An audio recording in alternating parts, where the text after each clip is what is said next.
遍的なカウンセリングきらめく屋上で奏でた夢見心地の旋律夕暮れ時にさよならの練習をして壊して愛して許してぐるってぐるってぐるって甘く狂わせて繋ぎ始める世界曖昧になる風景あなただけが映っているメモリー神様なんて偉大よ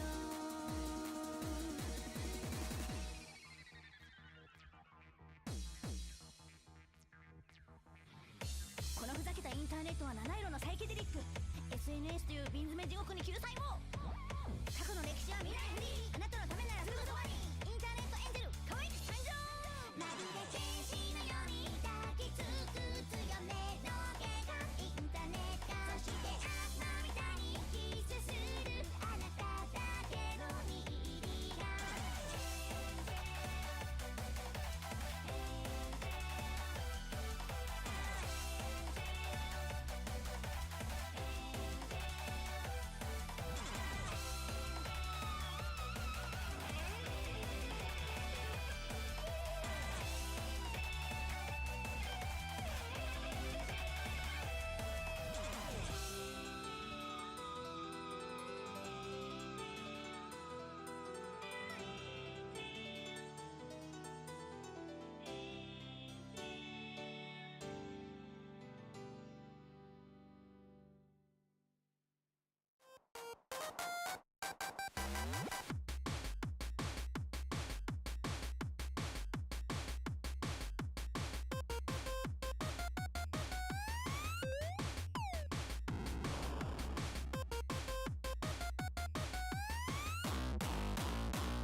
Hello everybody, and welcome to Golden Paddling Pool number 340. I'm Kater, I'm joined here today by Yoshi God. How are you feeling? I'm feeling great. I'm feeling excited. We got a good group of teams here today. A lot of talent to go around. So I'm really excited to see what everyone's going to do today. Excited for some fun Splatoon games. That's what I'm hyped for. Let's get it. Yeah, absolutely. I always love casting Dapple events because, I'm from the North American scene, and so I don't follow the EU scene very much, and so it's always very nice to see these teams that might be familiar faces to you all, but are kind of new to me. Oh, absolutely. Yeah, no, I don't follow the EU scene at all, except for acing. If you see our exchanges on Blue Sky, you know about that. But Yeah. Acing and I have a little bit of a history. But apart from that, I don't watch a lot of EU Splatoon, so I'm really excited to see the other side and see how the other side of the pond plays. Yeah. Well, you say other side of the pond. I think we're in a pool right now, and a golden one at that. We, as a reminder, all zones, because we love zones here. We're going to be starting off here with groups. We're watching Eclipse versus 67 mustard bottles. 6-7, 6-7, No. y'all, 6-7, 6-7. That's a lot of mustard bottles. In math problems, how people just have an absurd amount of something. That's the vibe I'm getting here. Exactly, especially when it's 6 to 7 amount. That's my favorite part, when it's that much specifically. All right, we're getting right into our first game here. Let me cast the game! We're getting right into our first game here, Splat Zone's Umami Runes. Let's take a look at our team comps here. Ooh, we've got that Zuka mini coming out, as well as the Sorella tent. So that is going to be a lot of fun to watch. And then on the other side, we've got the Sploosh, the decav, very dive-heavy comp simming there, and you can already see the Sploosh engaging a little bit of ankle breaking, but getting denied. Yeah, really interesting comps coming out early for both these teams. Excited to see how the yellow side plays out this set. Excuse me. Running into the tent's going to be a bit of an issue, but so far the Snet is making a big impact on the game. I'm curious to see how they're going to be able to deal with them in the future.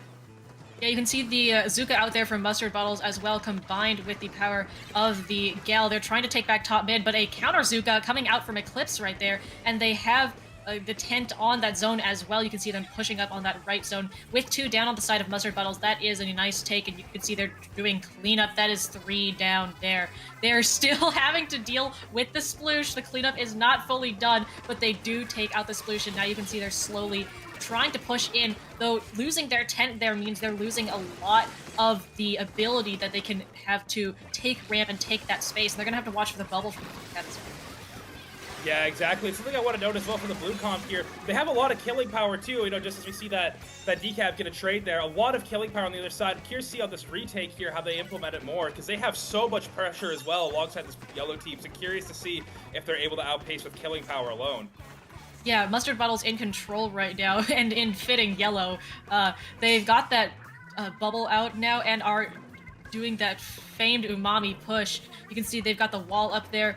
You've got the tent trying their best to stave off this push here, but with the dive heavy comp that we've got, this super aggressive comp, and just getting the jumps in as well, it's really, really difficult. On Umami, you can a lockout such like this can be really difficult to come back from. Taking out the tent in that shield as well. Decaf getting taken out there, but that was a huge pick from them. We've got the whales coming in as well. There's another pick, the pencil going down, and we are at 15 ticks remaining right now. Oh, huge picks coming out there, but no match for the stamp, and that Decaf just chilling back there. You can see the pencil trying to take an off angle there, but unfortunately not able to get anything. Yeah, no, just an interesting match from the 10 team. I'm really concerned, a little bit concerned for the matches going forward. I like seeing that the 10's getting active and taking a lot of that skirmishing role, but I'd also like to see that decaf potentially get into that role as well and try to force the game a little bit more for them. I'm curious to see in the next map, maybe we see a little bit more aggression from the decaf player. But overall, a really solid performance from 6-7 Mustard Bottles. And I love to see teams that play very aggressive. They do a really good job of that. They're playing together, and that shot player, I mean, closing out the push for them, and that triple they had, just absolutely insane. Want to see more highlight plays like that, 100% from them. I'm curious to see if there's any adaptation going forward, maybe to counter the shield a little bit. Yeah, definitely. Tent is an imposing weapon, especially when paired with something like the decav. The combination and the cover afforded by the shield is very valuable. My team personally plays Tent Carbon, which is kind of similar in the fact that you can have the carbon hiding in the Tent shield and just bam, instant pick. It's people like you that make me break my Pro Controller, I suppose, because I hate that combination so much. Oh my lord. Ted Carbon, do you have no humility for your fellow players? No, we don't. Our comp is about enabling our Carbon player, and it works. It works very well. I've played it before. Don't worry, I'm a C-Tet one trick, so I completely. Ooh, I see. Yeah, I'm the anchor of our team. I'll have you know the rest of the comp is 96 and head it. So. Oh God, Jesus. All right, moving on to the next match, because I don't want to hear about any more of that. We got museums though. It's a really interesting map. I feel like it's very I feel like there's a lot of the illusion of choice. It's a very wide map. You'd think there's a lot of options, but honestly, I think the diagonal pathing on this map is what really kind of makes it shine, and what I see a lot of successful teams do. But I'm curious to see what you think about the map. Like the illusion of choice, and then both paths just lead to a spinner. Yeah, exactly. Although I do really like the spinners on this map. I mean, it's the whole map is spinners. As the Tent expert, how do you feel Tent fares on this map? Because my team has done a lot of talking about it, where we pull out the Tent with a little bit of hesitation on this map sometimes. It actually works really well. I think the big thing you need to do when you're playing a lot of 10 on this map is particularly looking at that flank and that drop option. I mean, if you're going straight through middle every single time, at some point they're just going to throw resources, and it takes you a long time to take space on this map. While it is the illusion of choice, like I said, of it being a wide map, it still is a physically wide map. So kind of working through those flanks a little bit, quickly getting your shield into uncomfortable positions that they have to start to deal with immediately helps your team a lot with getting a distraction away from the rest of your team. So curious to see if they do a little bit of that. All right, well, We shall see. Let's take a look. We're keeping, oh, I think a switch from the decaf to wiper there, and it looks like we've got the same comp on the other side, so we are going to see more tent umbrella action come out from Eclipse. Let's see how they fare. Oh, you can see we've got someone taking that flank all the way on the right there, going to start interacting with, not sure who that is, but oh, it was the tent. But he did a great job there. You can see the way they positioned immediately. They were completely back there. It gives the other team a really good chance to take mid and take a lot of space here. Unfortunately, not able to hold it there, but a really good job from the tent. Want to see more of those aggressive plays to kind of get his team set up his team for success. Well, the tent is back and up and running on the zone. You can see him on the bottom right there, helping out, I think, saving their teammate from the Zuka, unfortunately getting run down in that little corner there. And so it's a very convincing hold by Mustard Bottles right now, as the Wiper is just camping this ledge all the way on the right side over here with their teammates. They have that stamp as well.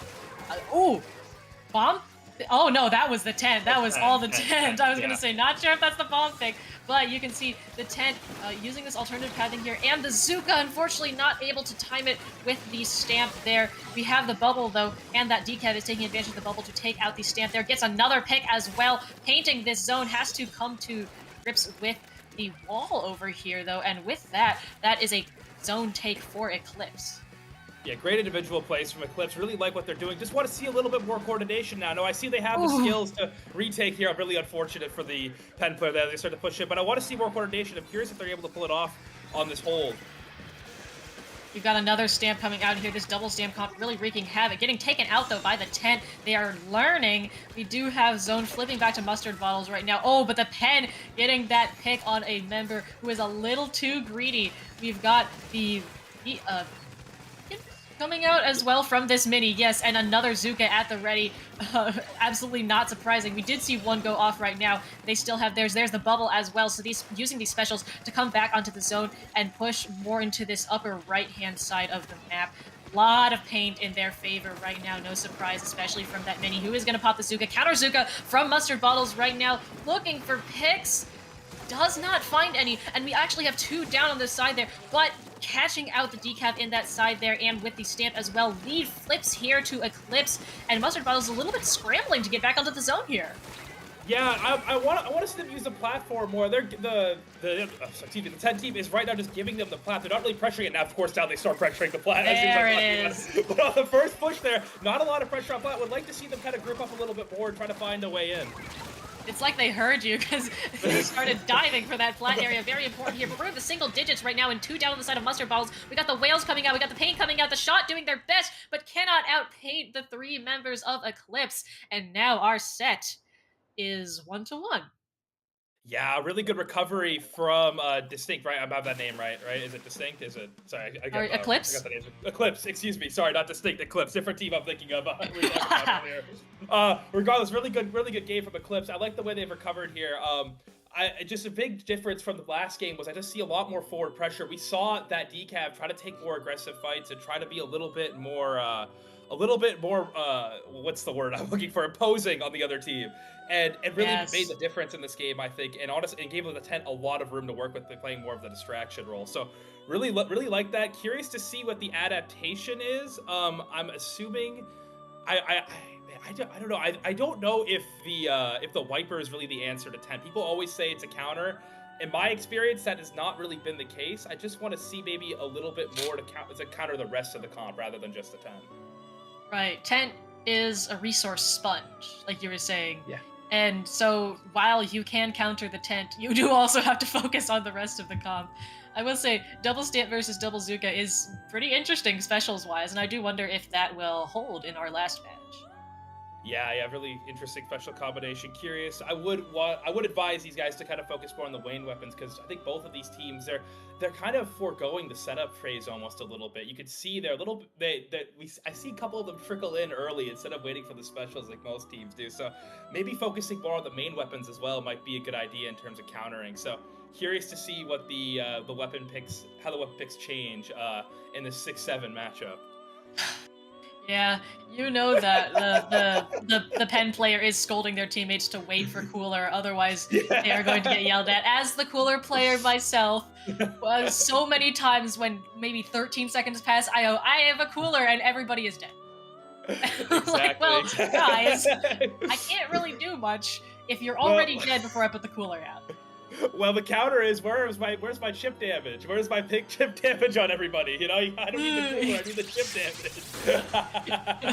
damage. Well, cooler or not, chip damage or not, we are going to see this game go to match point here on Robo Ramen Zones. Let's take a look at what we have here. Looks like we are seeing a switch to the Dread Ringer on the side of Mustard Bottles. Not surprised there, of course, you've got Zone Cheese here on Robo Ramen.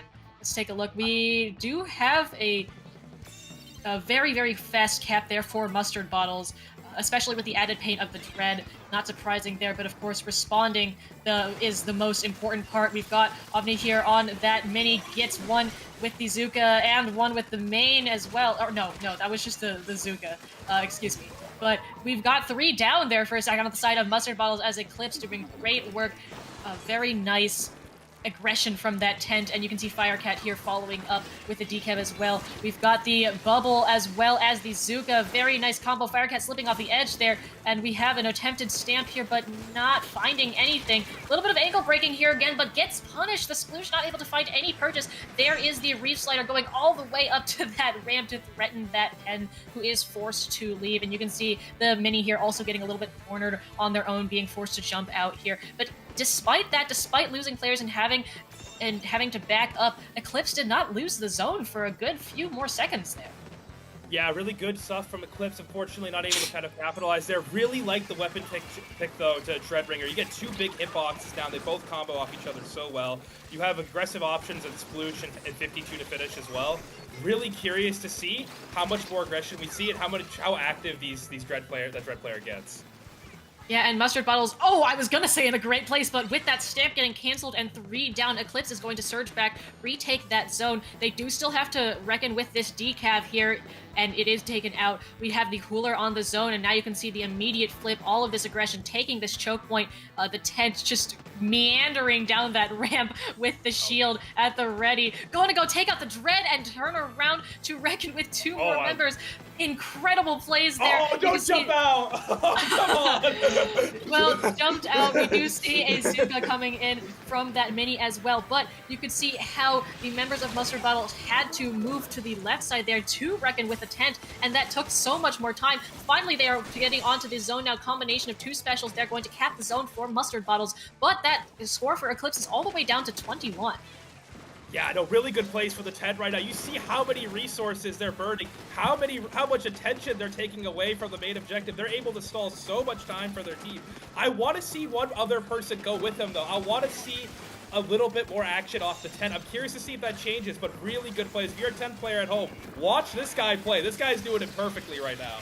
Ooh, here's the Dread behind on the combination of that and the Whales, unfortunately taking them out. I also do believe, I think we have seen that a Firecat on that decap go up with the tent. Not necessarily all the time, but it has worked out. A lot of clumping up here coming from Mustard Balls in that tiny little bubble, but it seems to be working out. We do have a resurgence of Eclipse trying to get back onto the zone. Also clubbed up in the checkpoint, you can see the tent again using that shield going down to the zone. Decav goes down, but so does the mini Splatling. That tent, the Reef Slider going off and getting a pick as well. We have the cooler down there as well, so a lot of specials stacked on top of each other on this choke right now, and it ends with 3 down on the side of Eclipse and that penalty ticking down very quickly for the side of Mustard Bottles. They are all the way up here, does take out the Sploosh very quickly. That is good. Do not let a rat roam around in your face. But now there is an infamous Robo Ramen lockout happening right now. Oh, exactly. Yeah, and a little bit of the lag switch turning on for the Mustard Bottle folks, but on that reslide, really good stuff. I like that they're grouping up more. I like that they're getting those big hitboxes out. It's really hard to navigate when you have so many big hitboxes. You can see they're just not able to get through because of it, and I think this is going to be it. I think this is curtains, and just like that, it is curtains. Mustard Bottle, with the infamous Robo Robin lockout, like we said, is taking the set. Did you see the Reef Slider at the end? that was a little silly. I think our lag is getting to us a little bit. There were a couple of brief lag moments in that game. Not really sure what happened, but at the very end, we'll see if it comes up on the replays. Oh, no replays. Okay, no problem there. Well, there is our set. Yes, 2-1. But there was a silly little moment at the end where the Dread popped the Reef Slider, and it just kind of didn't happen. Let's take a look at our replays. Here we go. This looks like a very beginning of our game right here. Yeah, really good start, really strong start from Eclipse as well. I mean, they played very well throughout this entire set. The 10-player especially. Just that's funny. That's not how Reef is supposed to work. It really isn't, but a really good game from both sides. Both sides played really well. Like this is, you know, I was not expecting this to be as polished as it was. I think the only thing is just the coordination for even both sides be a little bit better. But apart from that, like, I mean, shit, it was a good game. Yeah, sometimes you really do just have those scrappy fights that happen a lot in mid. See, this is what I'm going to talk about. The Dread here has Reef, and they pop it up to the pillow, and it just they just bounce off the pillow. Like, the Reef didn't explode. There was no explosion radius, because usually at the end of the game, it does still explode. It didn't happen. They just kind of bounced off that pillow. So a little bit of Reef silliness happening. It's a tactical lag switch. It's a tactical lag switch. The McDonald's Wi-Fi was kicking in for, I think, all parties involved there. So sometimes really it is what it is. Oh yeah, it is. Definitely. Well, that is a great way to start off groups with our 16th seed versus our 17th seed there. Congratulations to Mustard Bottles for winning that. We are going to run right into our next match as well, which is We Love Sharking versus Kikuri Hiroi. I don't know what that translates to. Don't look at me on that one. I dropped out of Japanese after my first semester. I know a little bit of it, but I don't know what that specific phrase translates to. So, well, I don't love sharking, so I think there might be some commentators' bias. Okay, look, I don't love sharking. My team, on the other hand, loves sharking, but I'm not the shark, okay? Oh, I love it when I may have a shark. I have a shark right here, but I like sharks, not sharks. Exactly. No, I like it when my teammates do it, but I don't like it when it happens to me. So there might be some implicit bias here. All right, let's take a look at our comps here. Back to Robo Ramen, feeling a little bit of deja vu here, but of course these are two different teams. We've got the S Blast. Is that Forge? I think so. I didn't get it. Yeah, that's Forge. All right, for the Booyah, so double Booyah on the side of We Love Sharking. Completely fair, seeing as it is Robo Ramen, and then we have the Dread on the side of Kikuri. We've got very early pick on the S Blast there. Actually, you can see Muffin going and painting for that cooler as one does.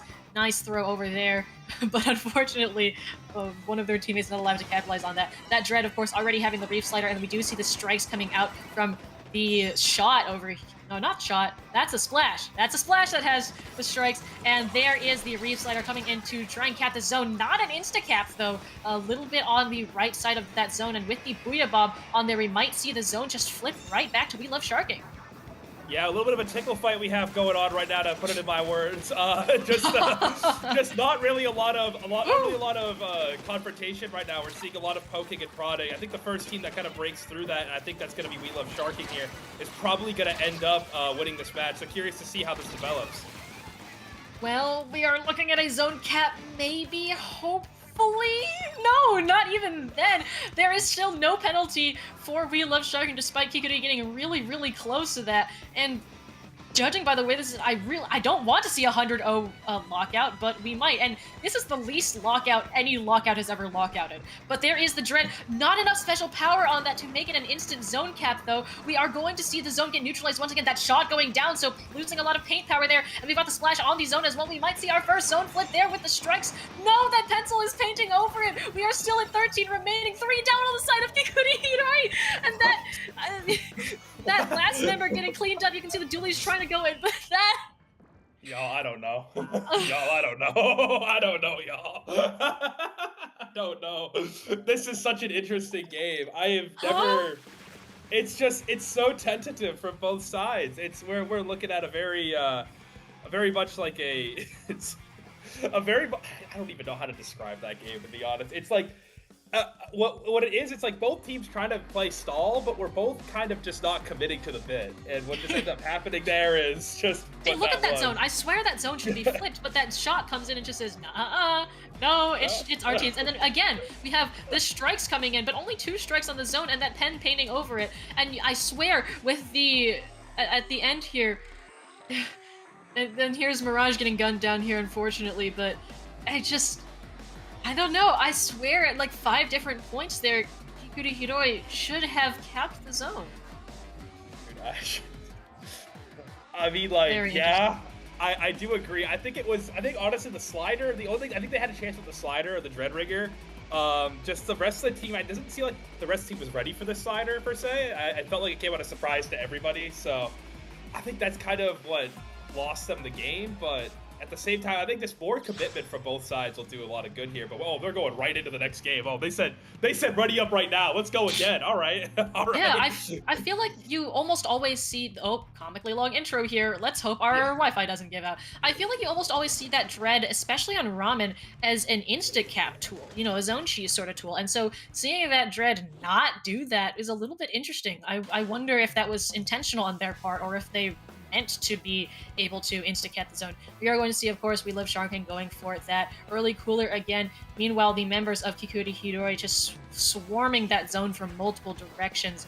See, they've got the Dread on the main part of the zone, as well as they are looking down those flanks. I don't think they're taking any of those flanks. We do see the strikes coming out there, and that zone go to control of We Love Sharking. Hopefully, we're not going to see history repeat itself. As you can see, the Booyah coming out from there as well, and the shot getting taken down on that right as well. That's 3 down to the side of Kikuri, and that is a full wipeout early on in our game. So we are going to see the members of We Love Sharking absolutely swarm this flat area here and perhaps do a little bit of sharking. We've got the Zuka coming out as well, does not find purchase. In fact, gets taken out there, but still, that pick on the T-Tech on the side of Kikuri, that's a lot of paint going down. We have the Dread with the Reef Slider here. Very likely that we're going to see them take it into the zone here. Or not? Oh, no, there it is. Okay. I was like, are we just going to normal paint? Oh, now. Oh, there we go. Okay. We got it, guys. It's okay. But yeah, the cooler coming out here from Muffin on that pencil, having to work around the strikes there. Those were nicely placed, but they survived. Booyah Bomb coming out in response from We Love Sharking onto that zone. Not quite capping the zone, though, and that is the shot down. The dualies down, 1 down on both sides. A quick 2 down on the side of We Love Sharking, though. But still, Kikuri Hiroi is not able to capitalize on that as they lose their Dreadringer. And unfortunate jump there. The dualies goes down as well. And so it is the T-Tech and the Blaster left to defend this zone. They're a little bit split up right now. You can see one of the members is all the way on this flank here. Here it is. We Love Sharking. And it's the Blaster doing the sharking as well. Yeah, I don't really know what the game plan honestly is for both sides right now. It's very split apart. It's very separated. I don't really understand what's going on. I think the first team that kind of like pulls together like this for Kikuri Hiroi, where they're just kind of pushing in to court and just kind of taking space. This is what I want to see more of right now, because the team that does this the most is probably going to end up winning this game. Ooh, that crab getting immediately canceled out by the Booyah there. We've got Izuka from the side here looking for that. It does get the pick on Gibbons on that reef, and they are going to continue in. Does get taken out themselves, though. We have Otter here looking for something on the side here, using the AoE of the Blaster. Gets called out immediately, though, and that Forge is going to be able to get the pick. Speaking of Forge, they are going to go and get another one here. They have that Booyah at the ready as well in a very strong position right now. There is the Booyah going to use that to disincentivize Kikuri from pushing in more. You can see Gibbons has this Reef Slider here. Of course, I see a jump out there as well. We are out of penalty for We Love Sharking here, and so this Reef Slider is going to be very important. Here it is into that zone. Popped a little bit after the zone, actually, and not an insta-cap, but we do see that zone control flip. 44 penalty applied to We Love Sharking.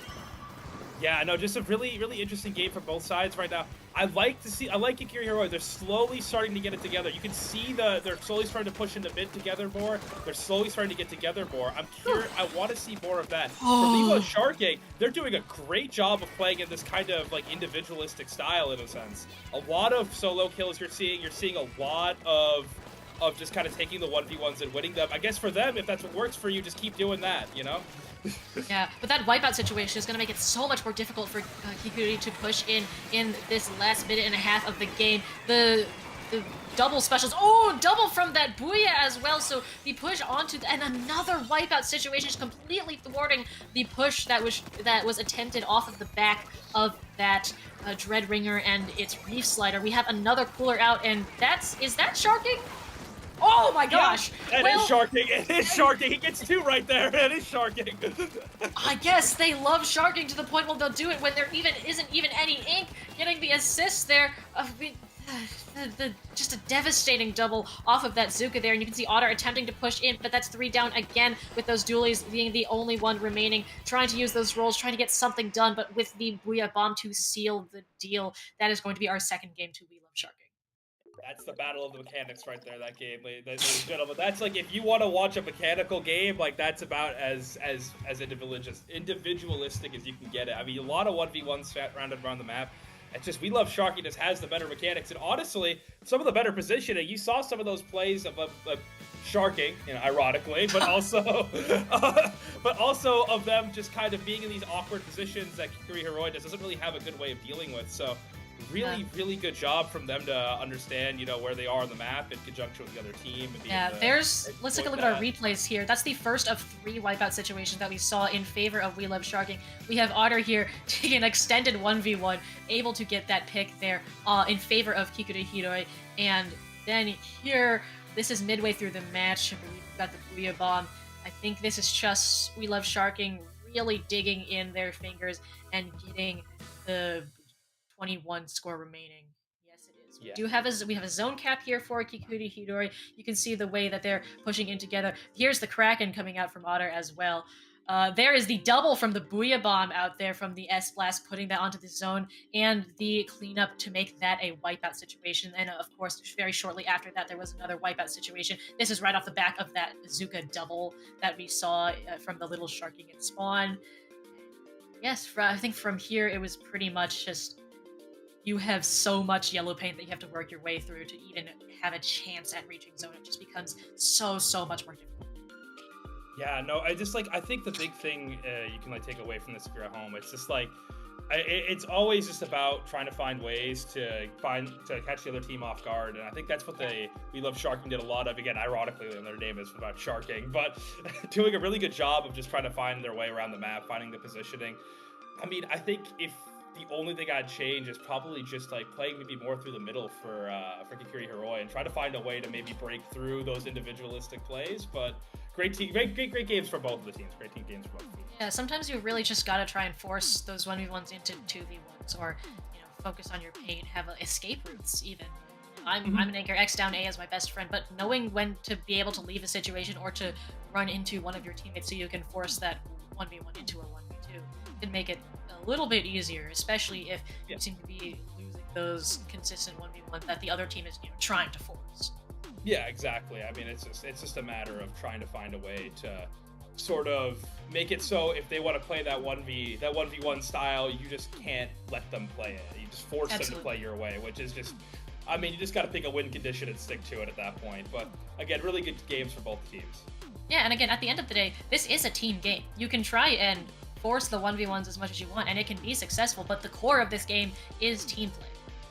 Yeah, of course. It always will be team play. It always will be. I mean, that's the big thing that I've as a coach, I've been trying to preach to a lot of the teams I coach, like Paradigm Starfish, was just that name. Trying to trying to get everybody together and push together, and that's something that I think a lot of teams when you're growing is the big thing is learning, is trying to find ways to get everybody on the same page and then pushing together as a team.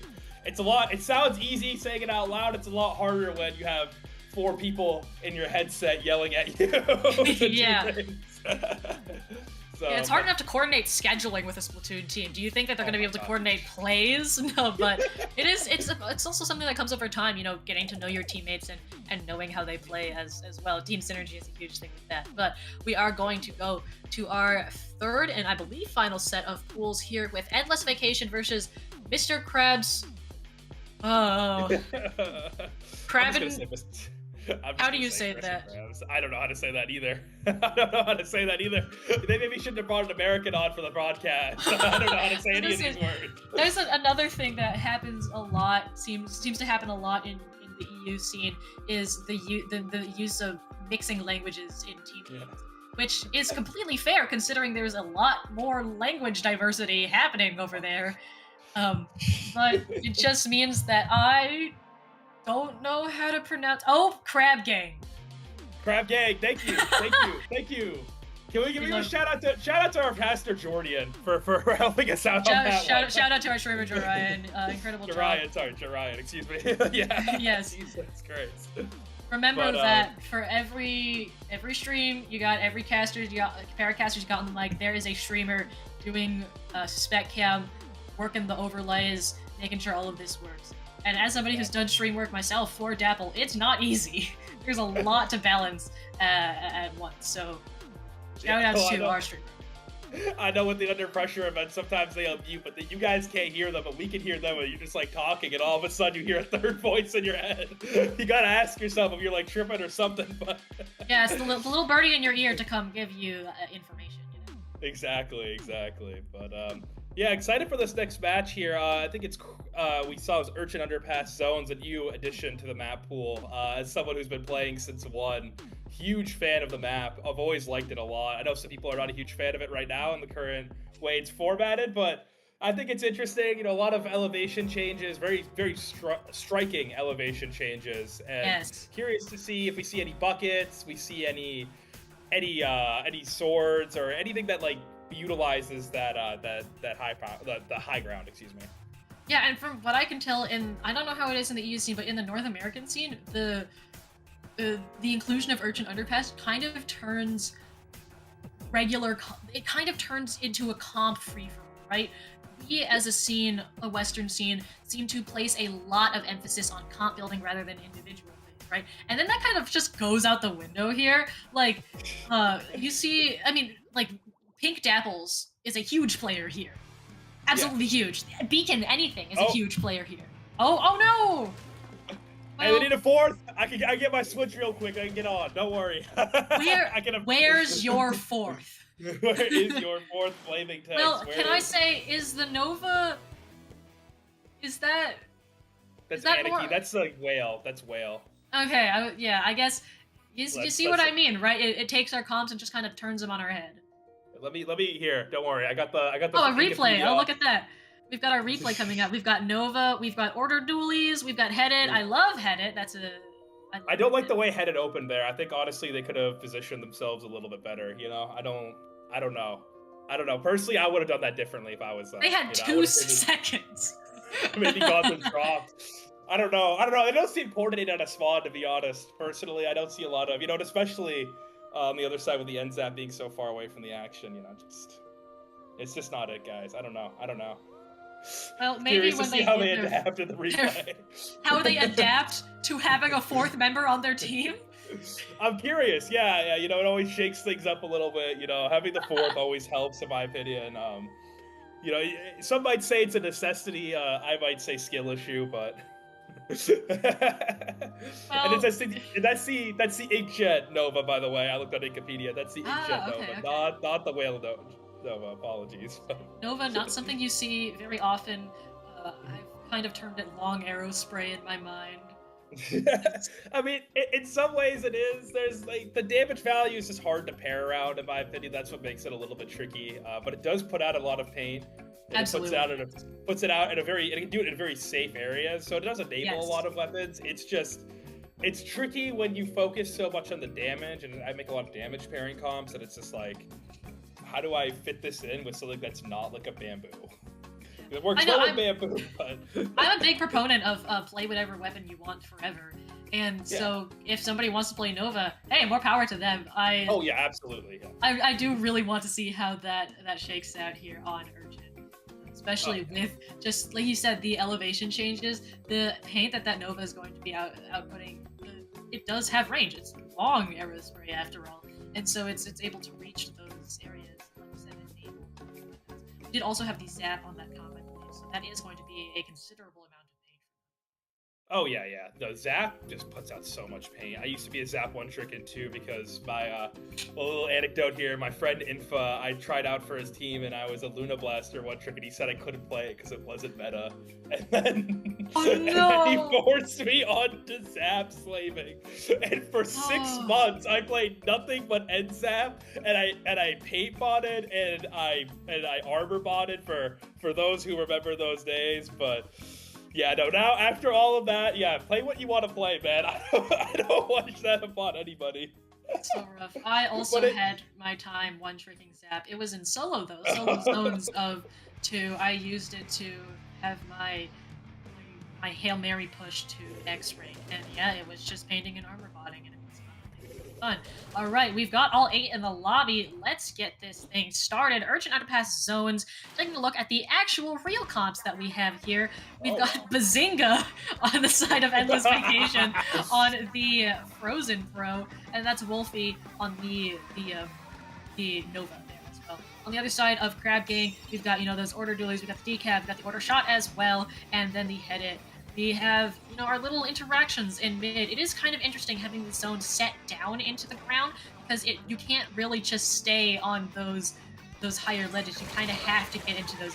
Got a trade going out here. That's 2v3 situation on the board here. This decaf has the bubble at the ready, and they are just very, very aggressive. Well, not very, but decently aggressive here in this positioning. I think it's like kind of waiting for their teammates. Has the bubble here to protect this area, and there is a teammate in the bubble with them as well. 3 specials at the ready for Crab Gang. Lost their head though, so no cooler for them, and it is possible that they are waiting for the cooler. Speaking of, there's the cooler, there's the crab, the decaf has this bubble at the ready. Gonna take this side route here, but does get called out. Little suction bomb for themselves there. Probably was meant to go somewhere else, but we are already at 12 remaining. We've got the bubble here from the decaf going on, but losing the head again, and losing, it's gonna make it so much worse. Okay, there's Urchin. Yeah, no, it's just, I feel like in the time it took for me to gather my thoughts, the timer went down 50 ticks. Yeah, it's just, here's the thing, if you're Endless Vacation, you can do what you just did in that game. You see, they're playing in all these high spots there. You're playing to the other team's advantage here. That comp that they have is very strong at just poking you out, and if you hesitate, you are going to die. You need to make some decisions here if you're Mr. Krabs, and you need to just kind of enforce your will. You have a dualies, you have a decav. Go in, make them uncomfortable, make them make a decision, make them try to fall back, because their weapons don't do a lot of damage in 1v1 situations and aggressive situations. If you let them just kind of play their game, that's what's gonna happen. They're gonna space you out. They're gonna pick you off one by one, and then slowly they're gonna take space. We saw it at the start. It's just they let them at the edge of zone, and just that's what happens. It's a shooting gallery essentially for them, if you're gonna let them do that. Much, yeah. Well, they can go and ponder and ask themselves, what would Mr. Krabs do when faced with umami zones, which is where we are headed back to. Again, a little bit of deja vu, but when you've gotten all zones tournament, it's completely fair, and I'm a big fan of this map. Much better map for Mr. Krabs here. Much better map. They have a lot more cover to play around here. I think it's a lot easier to get into those aggressive spots with the cover.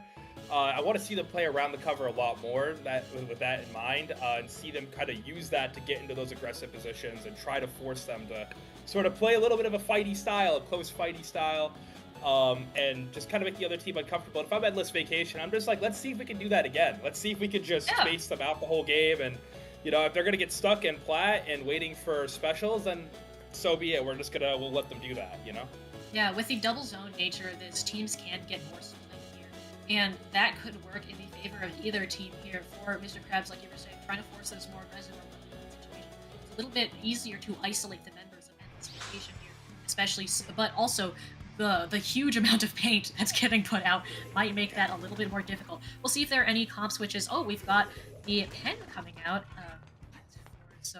So no more zap, just pencil. But we do no Nova have. Either. Oh yes, you are right. Switch to the Gal, I believe. I think or no, so. no, the S Blast. The S Blast. The Gal is also different. We've kind of just turned the comp on its head a little bit here. Bazinga's staying on that Pro.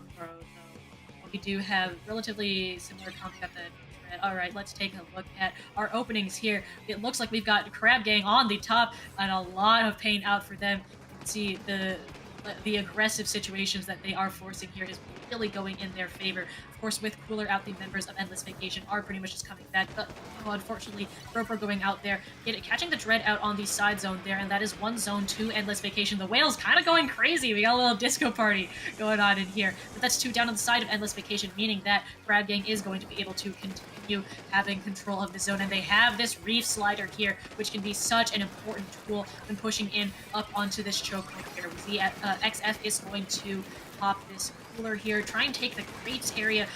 Gets one pick as well, but has to reckon with this Zuka, and there's the second shot, able to avoid the Zuka here. We still haven't seen that Reef Slider get caught either. No, this is just this is adaptation for the sake of adaptation. Endless Vacation took a lot of what their comp does well and kind of threw it out the window in form of just kind of higher tier weapons. Not quite sure what they're doing. They do get the zone cap there, but I'm curious how their extension goes. It's not the same style they played the game one, so I'm curious to see if it gets more aggressive. Oh my gosh, this Cal! 52. Look at this Cal! He's getting very aggressive, getting a second kill. Let's see if he finds the third kill. He's trying to find it on the Dreadbringer. Gets 4! Wipeout right there from the Gal. Oh my god, what a play from the Gal player. Absolutely. Yeah, absolutely holding W on that, just pushing down the accelerator pedal and opening the door wide for the rest of the team. The S-Blast gonna come here and get that sweet, sweet direct. And with the cooler here, though they are 2 down, the 2 remaining members of Endless Vacation are in a great spot here to get in jumps. And we do also have those missiles coming out here from the Fropo, nicely missiling those teammates, those members of Mr. Krabs right out of spawn. We do have a pick on the Crab, but all of those missiles, the Crab has to drop, and they do get taken out in this pit area here. We are down to 20 remaining for Endless Vacation as the members of Crab Gang try and get back into this zone here. They have the Reef Slider, and that is going to have to be popped right here. 10-9 right now, but it is of no use as that lead gets flipped, and there's 2 down. Another member of the Head gets taken out with that Booyah Bomb to seal the deal. There is Endless Vacation bringing things back. Yeah, and you can see at the start of the game, the reason why they took them so long to get in is they're getting used to playing a different style pretty much completely. Yeah. You see a lot more of a slower style in the first game, and all of a sudden, you pick all these aggressive weapons, you got to play a lot faster. And that first couple pushes, they didn't go too well because I think they're just mentally trying to deal with, the change.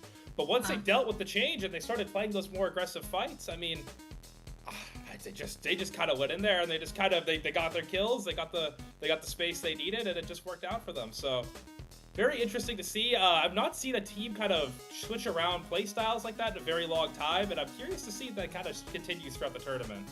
Yeah, first of all, I mean, the game pretty much almost getting saved by that very clutch Booyah there. There's the wipeout situation that we saw from the Gal player as well. Incredible play there. And you can see just how quickly the rest of their team was there to rush up and take advantage of the areas left open by there. Of course, nice Crab pick here, but the dropping there into all of the missiles. Crab. And yet again, we see, unfortunately, a Dread Ringer not quite able to insta-cap the zone, though of course it is a they weren't quite able to even intercept the one. I mean, it's one of those things where it's like, I understand, Dreadbringer has that thing where it does pick up the zone, and that's what everyone likes to focus on. But the other thing, it displaces the team so much, it puts a lot of the other team's resources on the Dreadbringer. So when you're using the Dread and you're pushing in, you want your teammates to also be able to kind of use that attention that you're taking to their advantage and get into positions that they could also benefit from. I just didn't see a lot of that, unfortunately, from the side of Mr. Krabs' Crab Gang. But again, a really good first half from them. It was something to take away from that. Yeah, their opening was very strong as well. You ended up instantly getting on that top, getting the stables. I think just the unfortunate, you can kind of see the tone flip as Endless Vacation got used to and fell into the rhythm of that new comp, and then the Gal just held forward. Exactly, yeah, the Gal doing a great job. I mean, at the start of the game, you saw them, they were kind of stuck at the edge of Spine, and then after, a couple minutes went by, they started, they realized that they had a 2-shot weapon, and they could just go and kill as many people as they want to. So, really good adaptation from them. I really, really enjoyed seeing that. Well, as you can see from the lovely team names provided by our streamer here, we are now at the end of pools, and we are now waiting.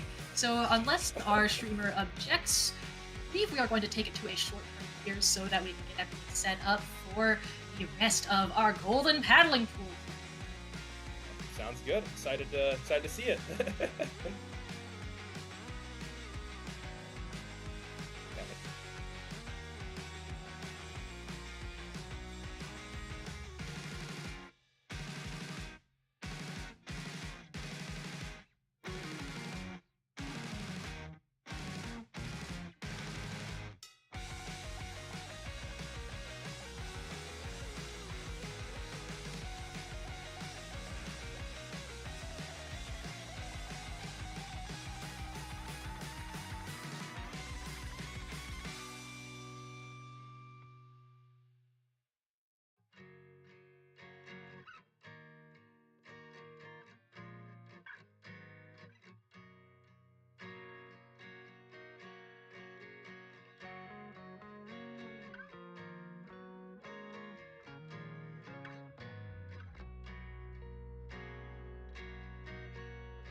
my truck right after a beer. Hey, that bump is shaped like a deer. DUI, how about you die? I'll go 100 miles an hour. Little do you know, I filled up on gas. I'm a gay, your fountain making ass. Pulverized as fuck with my carbon truck. It seems you're out of luck. Bears on the sea, blood is on the grass. Wanna meet the feet with cops right on my ass. You may have a fleet, but still I'm driving fast. I'll never be passed. I just saved the world from the darkest bounds. Killed a little girl, better for the town. Give this truck a whirl, heavy is my ground, but I won't go down. Drive, drive, drive, but I am speed. 7 beers are all I need. Try, just try, but I will lead. I bet that you're peeing your pants. Drive, drive, drive, but I still speed. 7 beers, a pinch of weed. Has fried, fried, fried my brain. I need some more to proceed. Drive, drive, drive, but I am speed. 7 beers are all I need. Try, just try, but I will lead. I bet that you're peeing your pants. Drive, drive, drive, but I still speed. 7 beers, a pinch of weed. Have fried, fried, fried my brain. I need some more to proceed. Shit, did my dumb ass just really hit a tree? Now I get up on my feet and try to flee, but I can't run. Was it maybe all that weed? If I speak to them, maybe I'll be free. But they've got guns. What happens when they see my weed? Did I really just rhyme weed with weed? Alright, listen. I can't be arrested. I'm like the Mountain King or some shit in another universe. And that deer has some powers. I'm doing this world a favor. Please don't lock me up. I just saved the world, my thanks to 30 years to life. For that girl to be alive and me to miss my wife. Can't be in a cage, I'm on fire, was gonna die. I've gotta go and born and raised, I need a butterscotch pie. I'm a star, hide and see, I can only cry and moan. There'll be a friend inside of me. If I drop the fucking soap, I just wanna go home. Wish I hadn't gotten stoned, now I'm stuck behind bars while my wife is getting boned. Okay, Dot, I'll miss you. Go seal that dark fountain. Also, fuck Sans and his convenience store.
Hey guys, and welcome back to Golden Paddling Pool 340. We got Alpha Bracket Round 1 coming up soon. We got half the bracket, half the teams have been cut in half, and we're now to the top half of the tournament. We have a bunch of teams, but we only have one winner. As Ricky Bobby once said, if you ain't first, you're last, and joining me is Cheddar.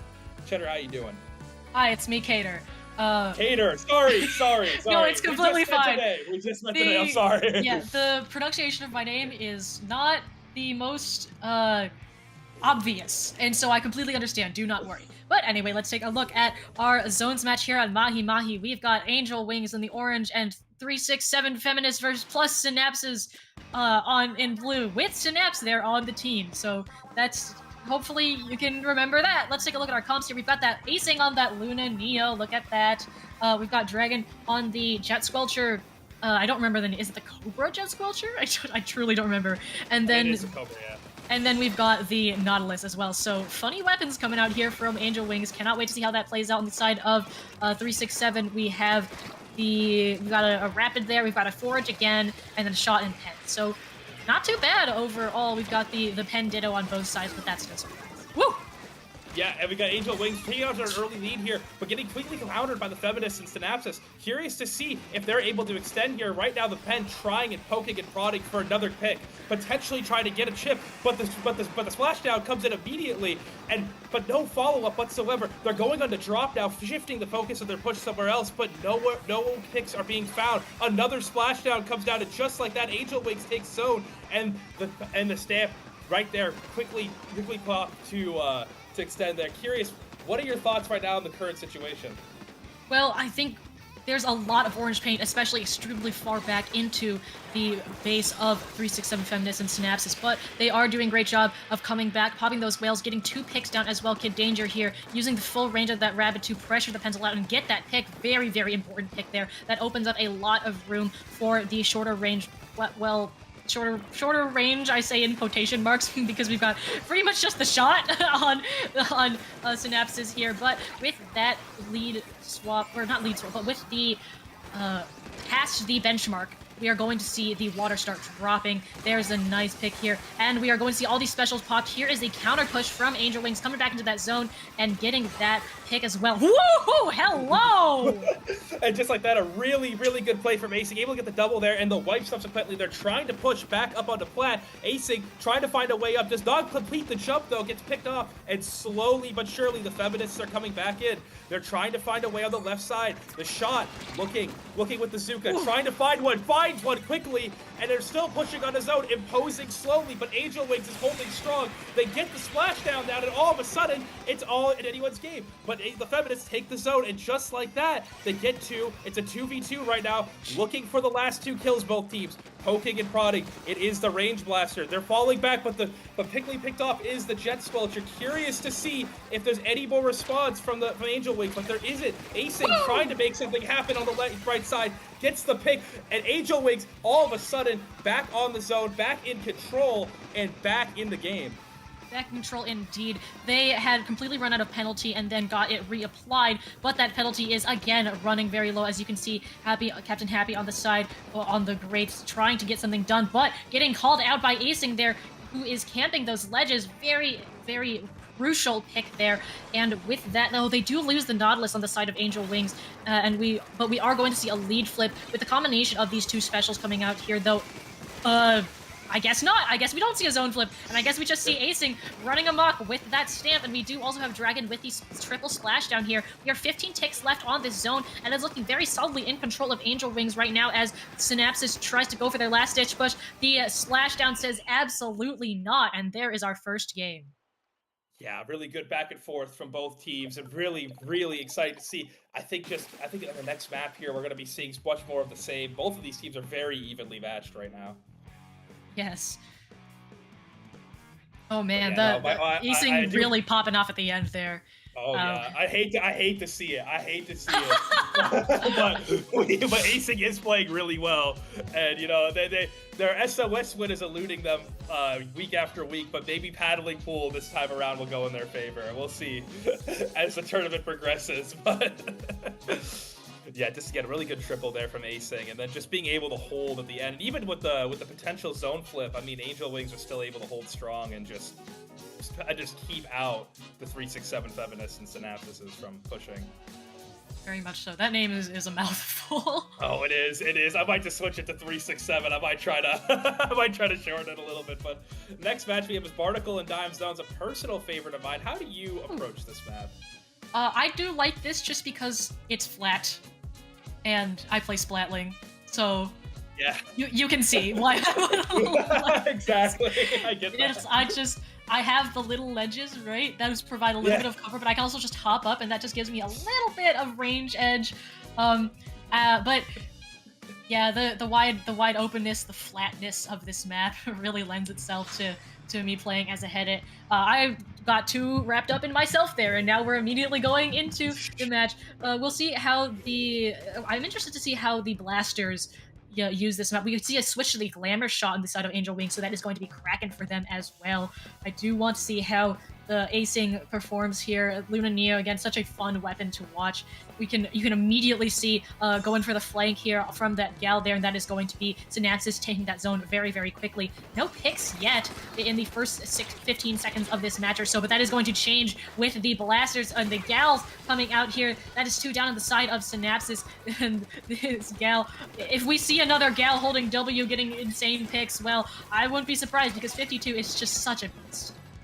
Yeah, no, and right now we just see Angel Wings playing a little bit slower. They're able to retake zone there. You can see they're kind of waiting for the Feminists to go in, but a really quick kill right there from Acing. Acing pushing up, trying to find more with the... the glamour shot, trying to find more with the Kraken. Not able to find any. Woo! And with slow play from the Nautilus, trying to wait for someone, buying their time, waiting for someone to get into their range, but no one is biting. As you see, everyone is waiting on the cooler. They're waiting on ramps, and now we see the push right through Plat. And all of a sudden, the Nautilus is out of position, and everybody is being pushed back on Angel Wings. There is a fight right now on ramp, but I think more importantly, Plat is being taken. The splashdown comes in, but nobody's in range. And all of a sudden, all of the control Angel Wings has is completely gone as the Feminists are pushing through Plat. And oh my God, what a crazy stamp there! But keeps the pressure alive on Plat, and just like that, Angel Wings is almost about to keep it, but the 52 at the end says no thank you, and we're gonna have more of this game on Barnacle and Dime.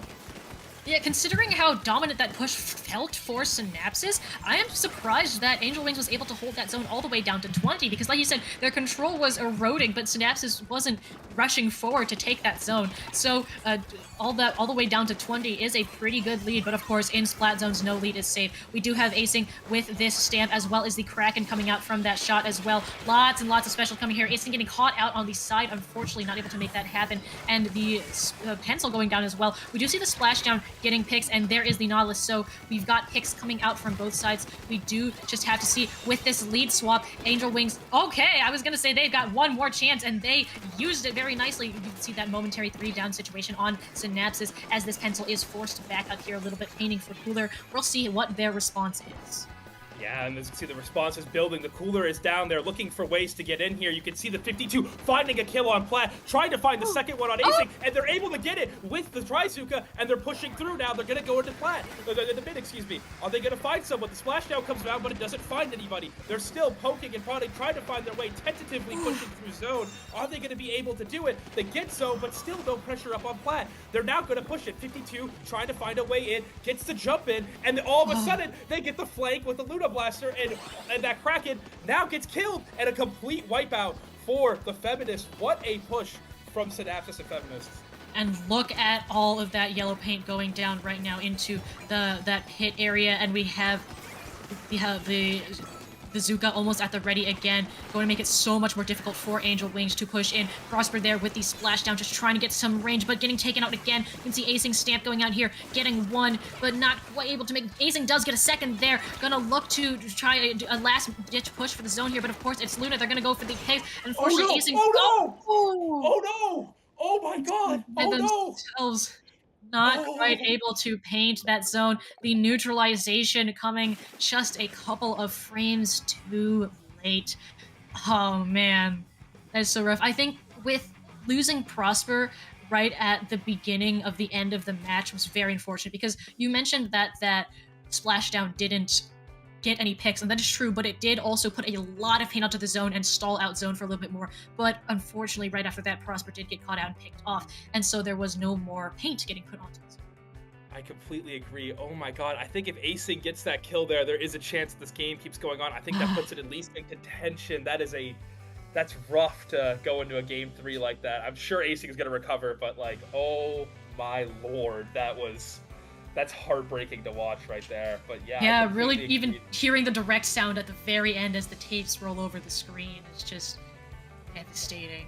Like you said, I have faith that they will recover, but man, that was a close end.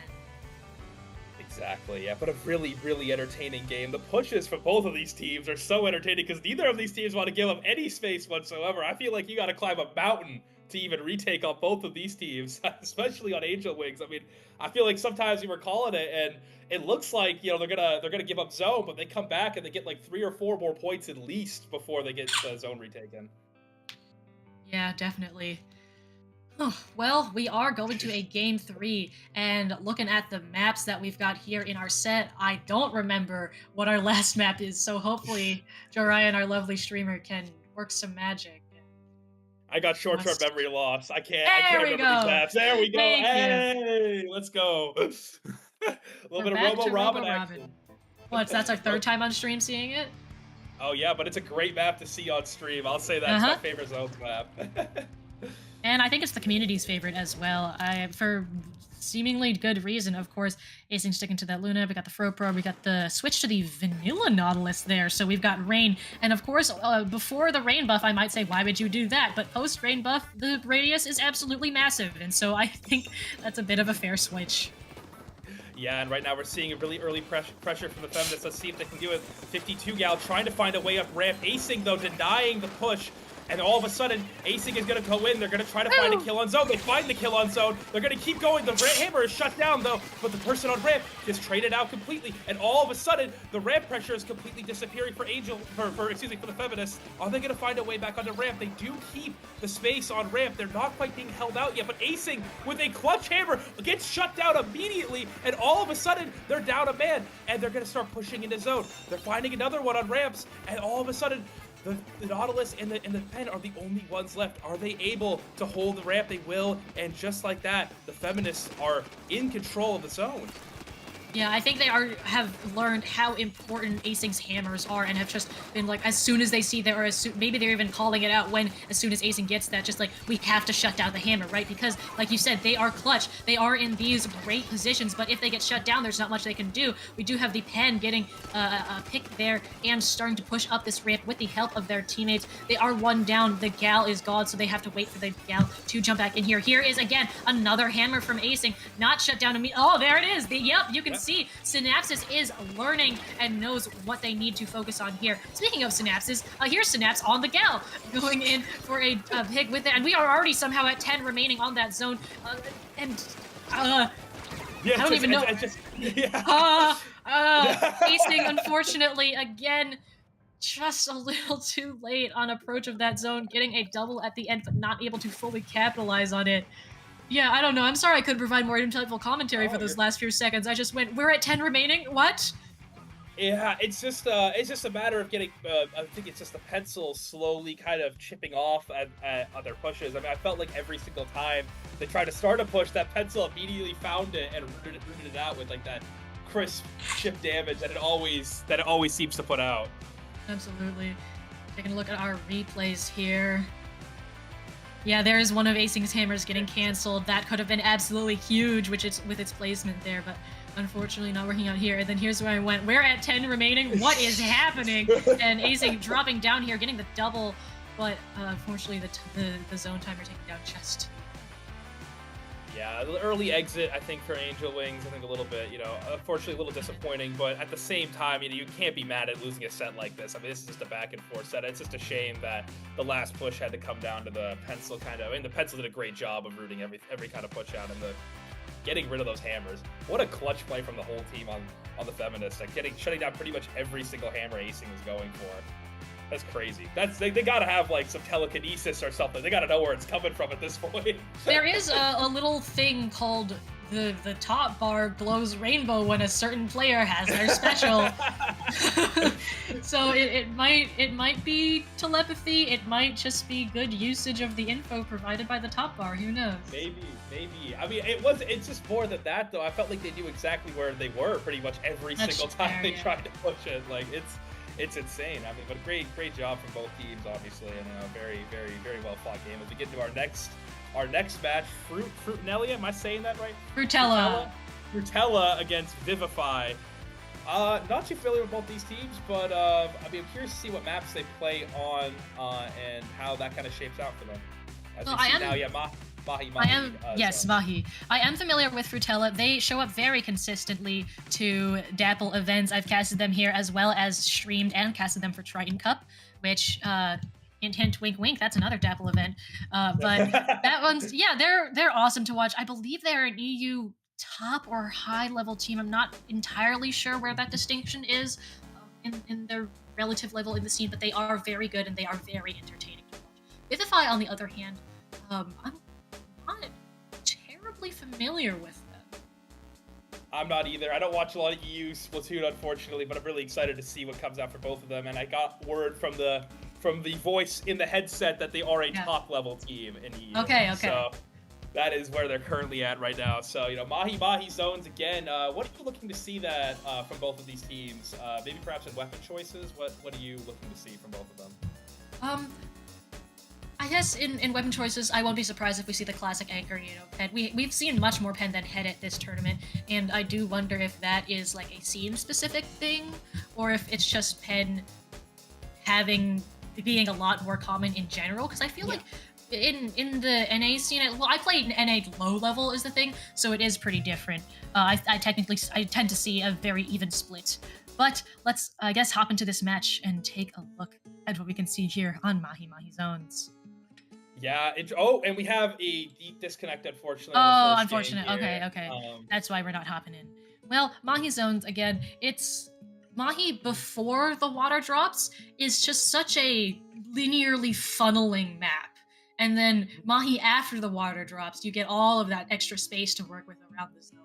So I think I like Mahi after the water so much more than before the water. But I understand why it's like that before. But why couldn't the water from the beginning? Oh yeah, completely agree. Yeah, no, the water does change the map so much. I feel like you just get so many more options when the water drops. The map just becomes way more wide. It's almost like at the start it's the opposite of Museum de Alfonsina. You have a very wide map. This is a very narrow map. It's like you just map. It's like, the illusion of choice, and it's the two paths out of spawn that just go to mid. It's like, oh well, okay, I guess. Okay, yes, yeah, exactly. I do like having that ultra wide option on the islands on the left hand side. It does kind of shakes it up a lot. Those islands are so interesting. I always have to keep an eye on them as a Splatling player because I'm like, when I'm keeping the island zone, is somebody gonna take that route and try and jump me from the side? Exactly. Island hopping is truly something that happens a lot on this map. So curious to see what the comps are on both sides here. As we see a pretty traditional comp on the side of, we'll get the colors up on the orange side. At the blue side, very much a little bit more experimental with the Tetra dualies, a double sword as well, not double sword, but single sword. And I think the Tetra dualies is a very interesting pick here. Yeah, that's the zip sword as well, so hopefully we get to see some good zip plays from Zeke when they come back. The relatively early pick there, but of course... Oh, that is a 3 down on Frutella with the Tetris being the last one, the delayed wipe situation here, and you can see Nana here on this slosher, accompanied by their decaf teammate. We've got the color song. Okay, Frutella just absolutely running out of the gate here with that cooler up. You can see we've got Bungie painting over those little zones on the side there as well. They are the only one left, so we are going to... Oh, they do get taken out. No jumps in right now. Water level is dropping as we just go past that 61 benchmark. And now here it is. All of the different avenues open up to these teams here. The crab instantly getting exploded. And Sigma King X on the... What a name. Yeah. What a name. Sigma King X on that pen here, getting a nice pick. Oh, and Banana getting that jump camp with the bomb here, forcing another jump out, getting taken out here by the Tetras, I believe, forced to jump out. They do have that Reef Slider at the ready, and so that is a tool that they can use to push in with their team as Vivify starts gearing up for another push. That penalty is almost gone on the side of Frutella, so we will see how the response is. Yeah, and just like that, Frutella gets the wipeout there. Curious to see, they're gonna start extending their lead here. They're starting to move into plat. Yes. All of a sudden, the fights are coming down, but one goes down very quickly. It's the decaf, and all of a sudden, that crab imposing, making them wait, making them buy their time. Patience is a virtue right now. But they stay alive, both the pencil and the Tetris. The Tetris is trying to find a way in. The bubble is imposing on them, though, not really finding a way in. And now, oh my god, the sword comes in and gets a quick double, and all of a sudden they're making their way back in there. The inroads are there, but everybody dies on plat. And all of a sudden, it's the end of the game, and nothing happens. The clutch double from the sword, completely wasted, unfortunately. And just like that, we lose. The first game goes to Frutella. I don't know if I would say wasted. They definitely used that opportunity to break out, but I think Frutella was ready and anticipating that breakout. After all, they could see it coming, and with the end of the game very quickly approaching, the members of Vivify couldn't really afford to try and take an alternate angle. They just kind of had to gun down onto the zone here.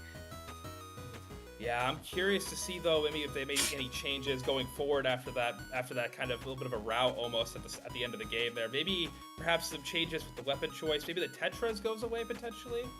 Maybe.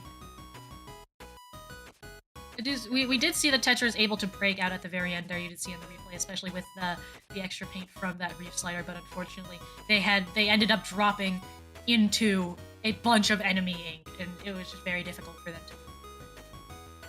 Yeah, no, it's tough, but you know, I think you just gotta shake it off, move on to the next map here. Urchin Underpass, a map that's a little bit less confusing with the water drops and whatnot. You get the consistent map pretty much all the way through, so curious to see, maybe that'll change things around a little bit. The elevation perhaps plays more of a factor here.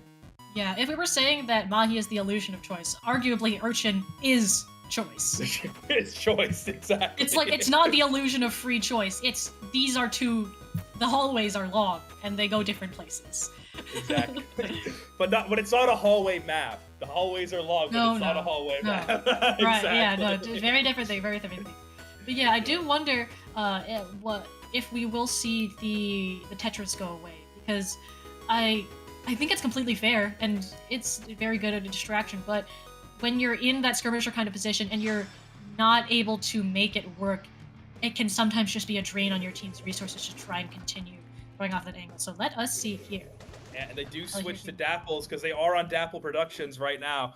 Right. Oh wait, sorry, other team, wrong team. They do have the Dapples now coming out from Fruitify here, and then the other team, of course, is kind of switching things with the same comp here. But curious to see how things shape up at mid. We see an early fight being taken on right side. It's a 1v1 right now between the bucket and the sword. The sword trying to find their way in. The shot helping them to get the trade, and now all of a sudden they're poking on the left side now.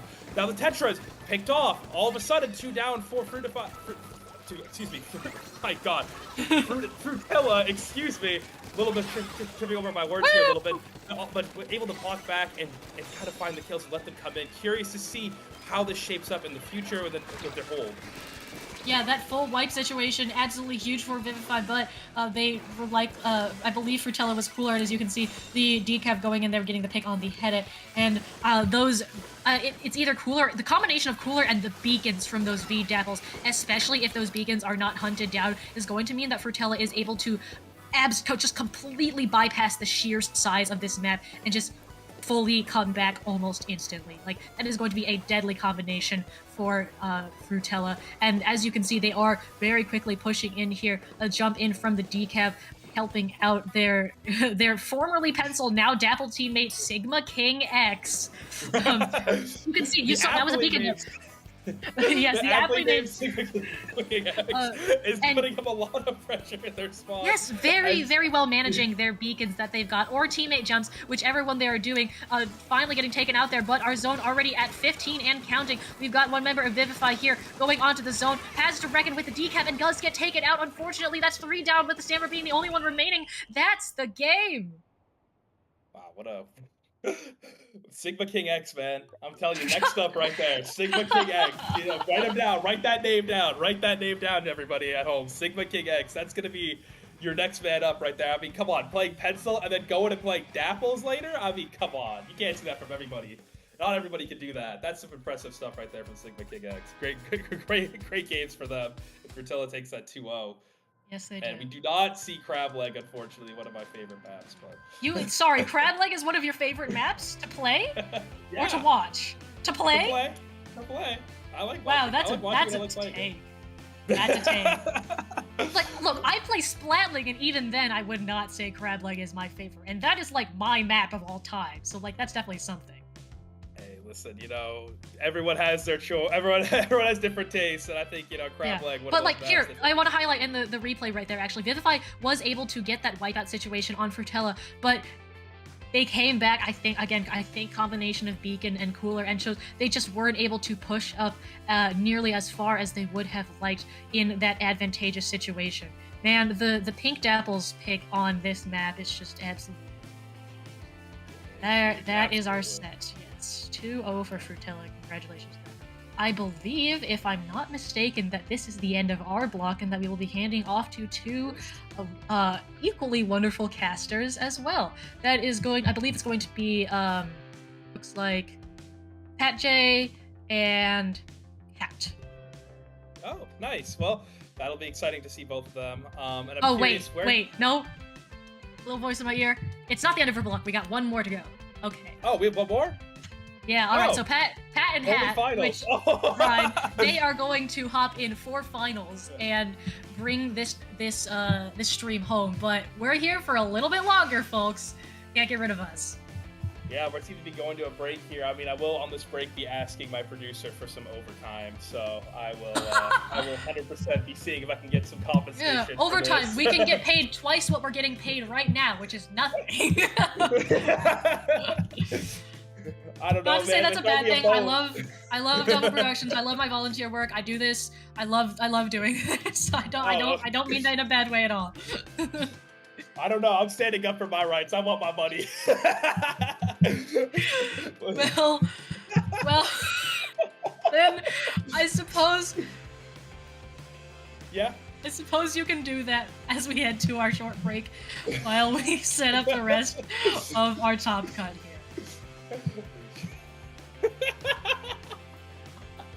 Oh my lord. Jesus.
Hello, everybody, and welcome back to Golden Paddling Pool number 340.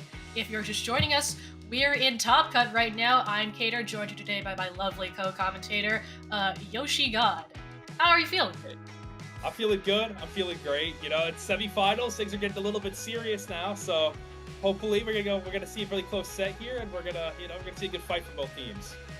Absolutely. So we are looking at our two teams here, Devil Emoji versus Azza needs +1 for Lane. I don't know.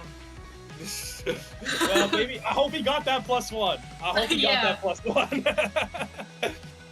But yeah, best of 5 instead of best of 3s here for as we got into semifinals here, and still zones only. We're not going to those other pesky nodes that other people don't like. I'm looking at the Rainmaker fans out there, even though I'm secretly one of you. Don't tell everyone here, but yeah, we had.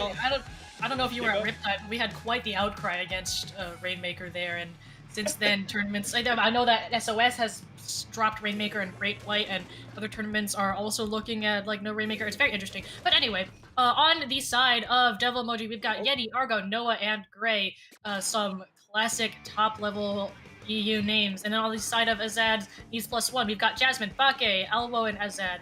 Other names, I definitely recognize Bake. I'm not really sure about the others, but classic here. All right, let's see how Undertow Zones plays out, a map that we haven't seen yet on stream. Yeah, and we have the two S-Blasts here going really aggressively. We got 2 picks on the right side here. They're starting to pressure. Wait, holy, yeah, double S-Blast. The other side is, of course, been taken care of, and now all of a sudden we see the retake starting for the Devil Emoji people. Let's see if they're able to pull this off here. The S-Blast trying to find a kill on the other S-Blast. The S-Blast Ditto in the corner. It's kind of complicated. They can't find each other. Thankfully, Gray finds the kill there. As we see them pushing into zone, they retake zone, trying to find the last kill here, and they do as they set up for their hold.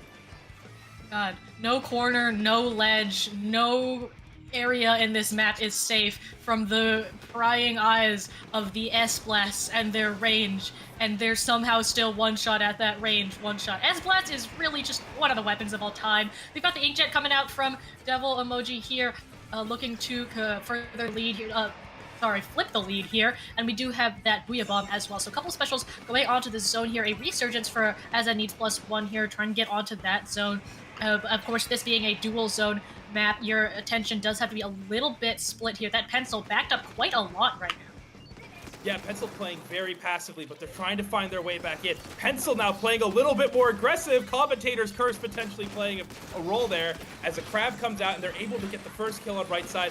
Trying to push them back, very tentative right now from Azad, and all of a sudden they're being picked off one by one. And the Glass player jumps out, one more to go, and they're gone as well. It's a complete takeover of mid, and all of a sudden, Azad needs to retake here.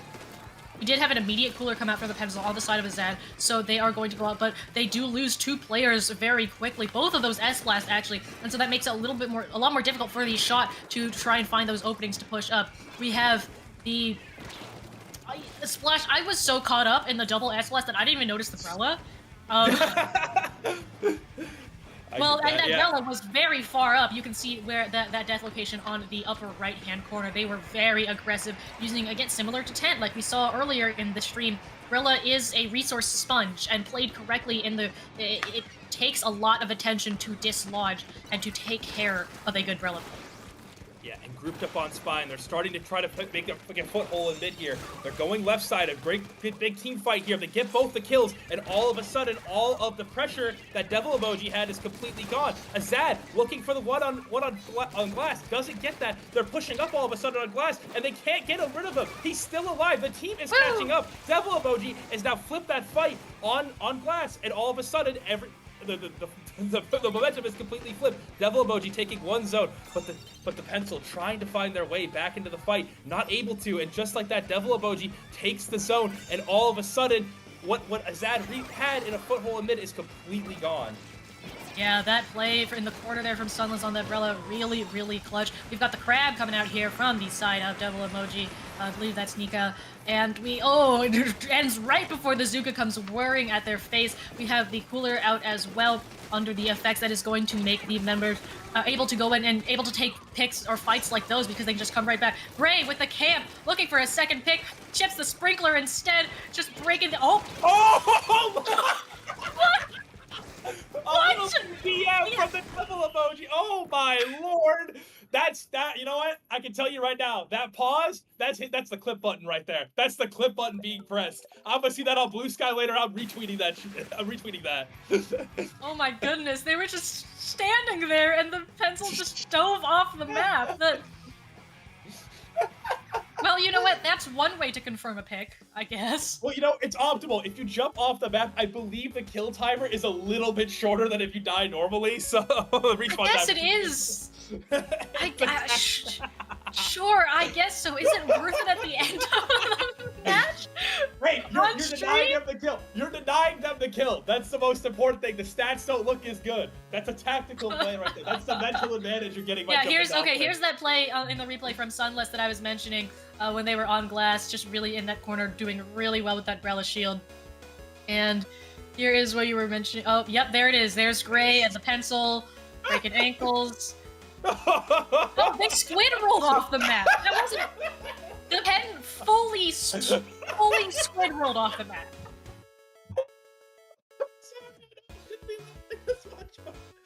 That's beautiful to do. You know, semifinals of a big tournament like this, and you're able to pull that off. I mean, shoot.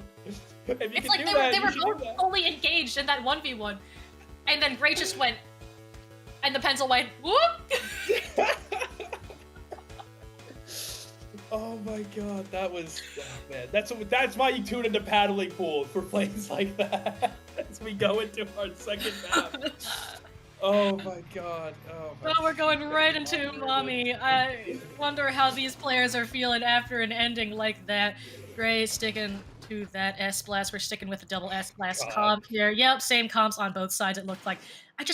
Double S blast is. brutal. Oh. It really is brutal.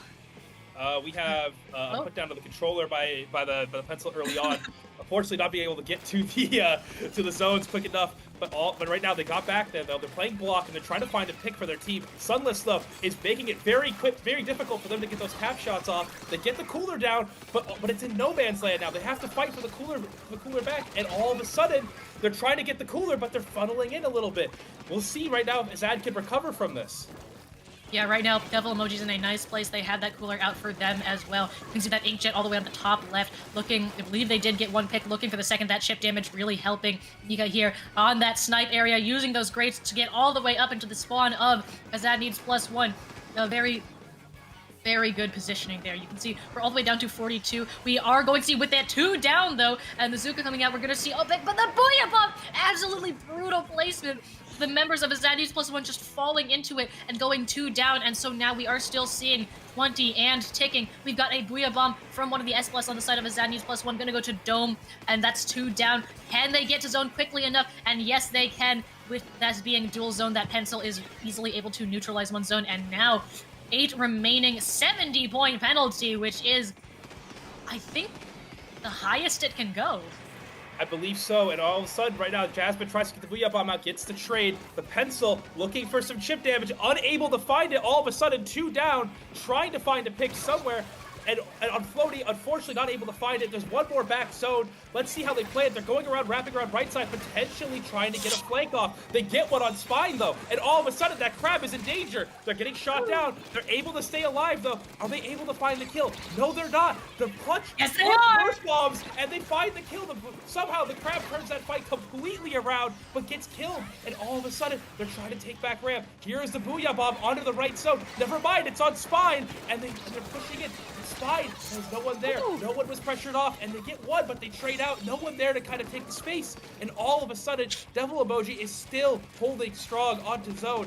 And they're going to push through here potentially, but they're worried about the one in mid. Are they going to find the guy Spine? They do find them, but they don't get the kill. Walking back, curious to see if they find the kill. Not really, but one comes down left side. Spine, still alive, working around block, trying to find the kill. They do find the kill. All of a sudden, it's been completely flipped around, and they go into right zone. Are they able to push through right zone and wrap around? They are going to get one Spine, but there's still one more left zone. Are they going to be able to get him? He's dead now, and all of a sudden, Azad in control completely, and they're one down right now. Yeah, for the second time this game, Azad able to, by the skin of their teeth, get that retake before that timer gets down any farther past 8. And that's 3 down for them on the side of Devil Emoji as well. You can see they got that inkjet mid mid-flight, and so now they're going to be able to capitalize on this. That penalty, as you can see, is only 53 this time, so they have less breathing room should Devil Emoji take back that zone, but that is not what's on their mind right now. Brave narrowly able to avoid that Booyah Bob. We are seeing that timer tick down for them. There's the Sprinkler, nicely putting pain on the zone. We've got Nika trying to go in on the here as well, has the Crab on the right side, looking for a pick on Auraboy, does find it, and Jasmine here does try to stave off. We've got Sunless here on this Inkjet, trying to neutral. Both zones are neutralized right now. They want the cap back. They really want this. 8-18 right now with no penalty for Azad needs +1. Both zones getting flipped and getting capped again. Are we going to see a lead flip here?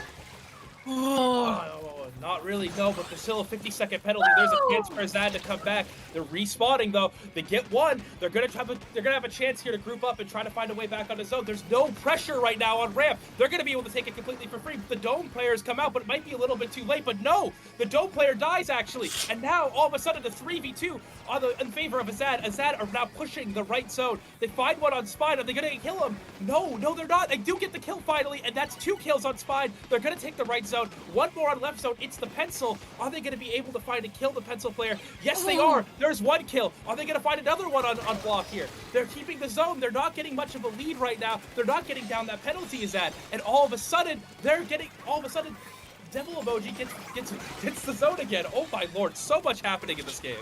Yes, so many picks in mid there, left and right, just so much bloodshed from both teams. We're going to end in another wipeout situation in favor of Devil Emoji here, and having a lot of paint there. This shot really putting in the work with, this splash really putting in the work with the crabs and the positioning on the huge amount of paint there. Doing some more ankle breaking there, taking out one of the S-blasts, and unfortunately with both S-blasts down right now, you can see the shot doing their absolute best to get back to the zone. But after all of that, there is our second game. Oh my goodness.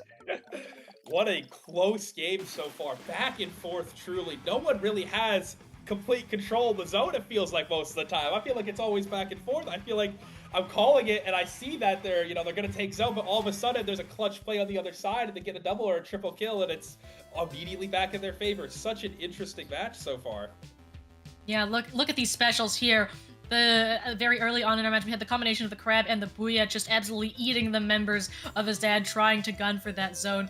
Here we are. There's our little Nika's ankle breaking play, and Sunless here going into the zone, and then this is where we're getting the thing about Umami, right, is that it's got 2 zones, and 2 relatively small zones at that. So I think that's contributing to a lot of the back and forth that we're seeing here, which is like you've got 2 zones, and if you cap 1, then it is just neutralization. There's Gray's nice double with the 2 directs there, but even capping 1 is able to pause the timer for the other team. So it feels a lot more tug of war back and forth than maybe 1 large zone that's harder to cap. Yeah, and speaking of large zones, we're going to a very large zone in Museum de Alfonsino. The big spinner, obviously, in the middle is very annoying at times, I will say. Yeah. I will say I've lost many a match. I think I'm going to cap the zone last second, and all of a sudden it's too big of a zone, and the pillar in the middle makes it so I can't paint it easily. So this match, maybe a little bit less back and forth on the zone. You know what? At least it's not Inkblot. I've always found it impossible to cap Inkblot zone. My first team was named after Inkblot. The first team I played on was named after Inkblot, so I love that map. I will not. It's a good map. No, like the zone is absolutely massive. I feel like I'm running in circles, and then I get on top mid, and then the bottom isn't getting paid. It feels like I feel like Sisyphus trying to cap that. Well, let's see if if there's a Sisyphus-esque match here, as we have the double S-Blast still running true for Azad, and we see an early push on the right side for Azad. Let's see if it pays off. They get 1. Are they able to find the second? They are, and just like that, it's a 3v2 and a complete wipe. Oh my god, such a fast wipe from Azad, and maybe they found that +1 after that clip. Well, we'll have to hope and see. That was a nice pick on Gray there. Speaking of picks, we've got more coming out here from Nika in their own spot. Going for that pick on Jasmine as well. That splash aim rings true, and now they are able to get all of this paid onto the Zap. Gray, meanwhile, beautiful direct coming out here, forcing that Pen player to jump out as well. We do have I believe we saw the crab from... No, the splash is down. That's why they have the crab. You can see Jasmine here all the way on the right side, just looking for something. Forced to jump out, though, as Gray starts to threaten them. And now Azad is kind of trapped on their plat. You can see that Pen player getting run down with the Booyah Bomb, just completely clearing out Spinner and completely inking it in the favor of Devil Emoji as well. Yeah, and poking and prodding. Azad is trying to find another way back in. They're waiting for their respawns, and slowly they're getting together. The Booyah Bomb comes out. The pencil is now in play.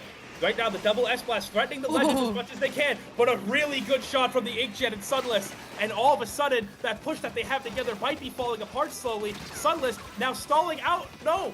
The S-Blast gets the kill, and all of a sudden, it's kind of falling apart. But Devil Emoji keeps holding on to zone. Are they able to push through? There are 2 people still on plat. All of a sudden, what was maybe a promising push is now not in their favor. And with 14 seconds left, Pencil gets another kill. And all of a sudden, what looked like a promising push for Azad isn't going to go through. Auraboy gets 2, but it's not going to be enough to cap the zone. And just like that, Devil Emoji with another win, and that is going to be the set. Wow. Oh man. Yeah, I thought for sure Auraboy could make something work, especially in the last few moments of the games. Actually, just somehow managing to run into zone faster than I've ever seen anybody move in this game. Unfortunately, as has been the tale of many other matches, sometimes you just can't get that zone neutralized fast enough. Yeah, and we're seeing some of the replays right now. Yeah, there's that wipeout. Woo! Yeah, the early first wipeout from Azad. Very, very strong start, but just not able to keep it together for the rest of the match, it seems. I mean, couple moments here and there, you think they would come back, but Devil Emoji just had a response to every single push. As you can see, Gray with a really, really nice direct there. But yeah, no, just a very interesting match overall. Pencil there with the last couple kills to kind of ice out the game. Very much so. Well, Devil Emoji has secured their spot in Grand Finals of Paddling Pool. If we can take a look at our bracket here. Yes, Azad Needs +1 is going to go to our 3rd place match as well, and then it looks like the other set that we're looking at right now is Frutella versus EasyMD, and they are actually 2-2 right now. So that last game that they're working on right now is going to determine whether the seeds play out as it is, and Frutella, being our 2nd seed, goes on to fight Devil Emoji in our finals, or if we have a slight upset and EasyMD, being our 3rd seed, goes to Grand Finals. But we are not going to be the ones to finish off the story here. We have the P-Hat duo, we've got Pat and Hat, that are going to come and finish off this stream. Of course, those are both incredible casters. They are really going to do the action. We're staying. We're staying? And we get a bonus match for our commentary block here. Let's take a look at both the teams. We're playing on Sturgeon Shipyard Zones, and oh my god, it's much of the same. Wait, hang on. The leader comes out. We're going. What do you mean we're on Sturgeon Zones? What is the... okay, well, I guess we're all right. And we see an early fight on mid. Immediately losing that, though, unfortunately, is going to be the bucket player. And all of a sudden, they're grouped up on left. Let's see if they're able to find a way through. The sword player dropping down, unfortunately, making maybe a little bit of a mistake. But the S-Blast comes through and gets the trade. And all of a sudden, maybe it's not as much for... Maybe Frutella isn't going to make it through. But they have the beacon. They have the bubble. Are they going to find a way through? They're jumping out MZ. And all of a sudden, maybe Frutella has more of the pressure on mid. But they go down one. And all of a sudden, the splash player trying to make a play on the flank, but they're playing it slow. They're playing for them to come in, and they aren't coming in. And Nori Prime is making a statement right now on the right side. Gets one, and all of a sudden, they're pushing through. Let's see if they get another one, but no. And all of a sudden, MZ is going to continue to keep their space in mid. Yeah, they're in a nice position here. Frutella, though, slowly mobilizing their forces. You can see that Decav is wanting to go for the zone. Backs up just in time for that Booyah Bomb to avoid it. But we do have 2 of the strikes. That's forcing members of EasyMD to back up right now. And Frutella gets 2 picks, gunning for that zone and able to catch it in the blink of an eye. But Nori Prime on that Stamper coming in from the backline. Gets 1 pick, gets a 2nd as well. Though they are neutralized. We do see the Decav pop that bubble here. Zone flips back, so Frutella is on the back foot again. You can see the score difference. We have the Wave Breaker. I love Wave Breaker. And of course, that's the E-Leader repping that Howdy on that E-Leader with a nice pick and a wipeout situation onto Frutella.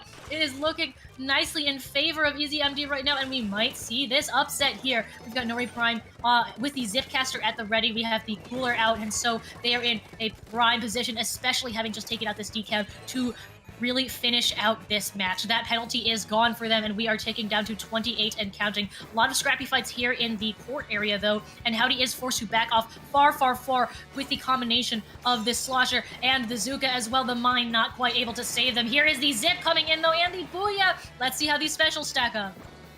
Yeah, and all of a sudden, Fertilla has a lot of space, a lot of pressure on zone, but the Zap is able to jump out with their life. All of a sudden, maybe they'll have a faster Cooler coming out of spawn.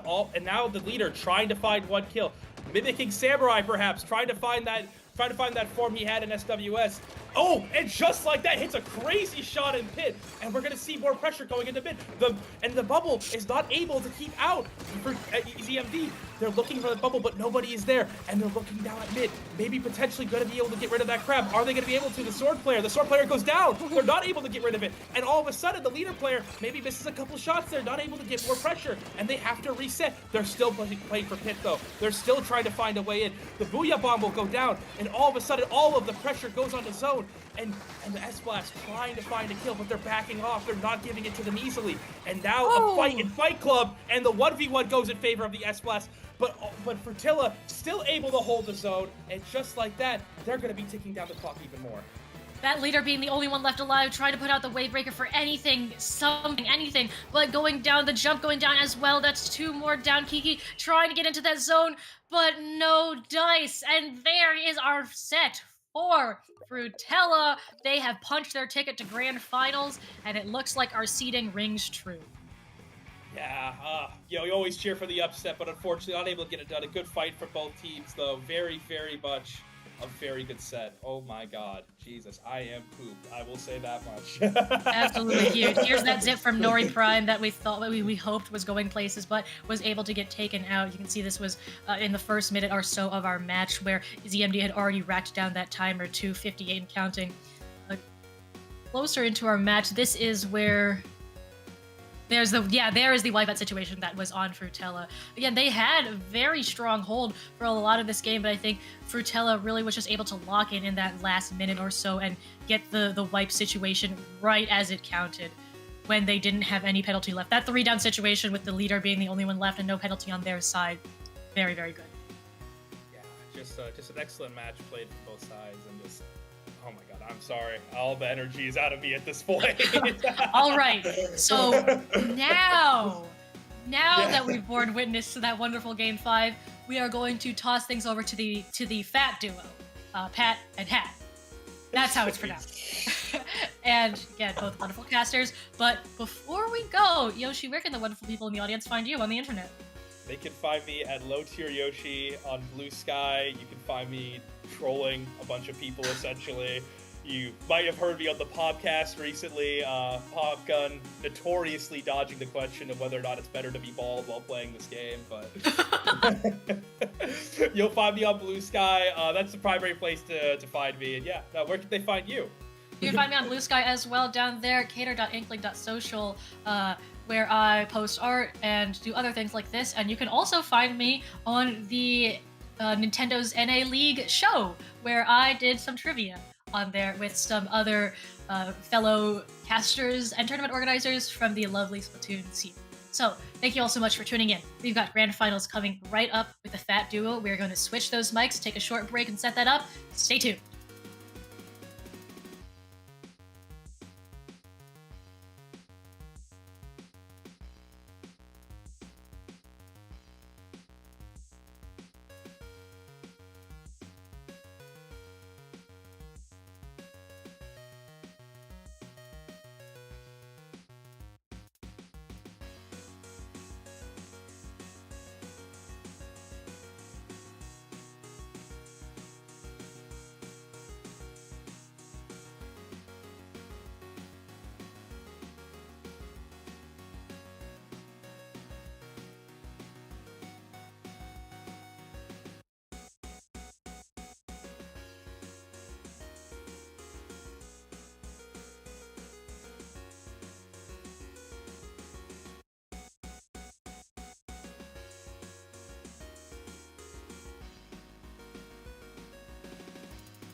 Open, I'll open.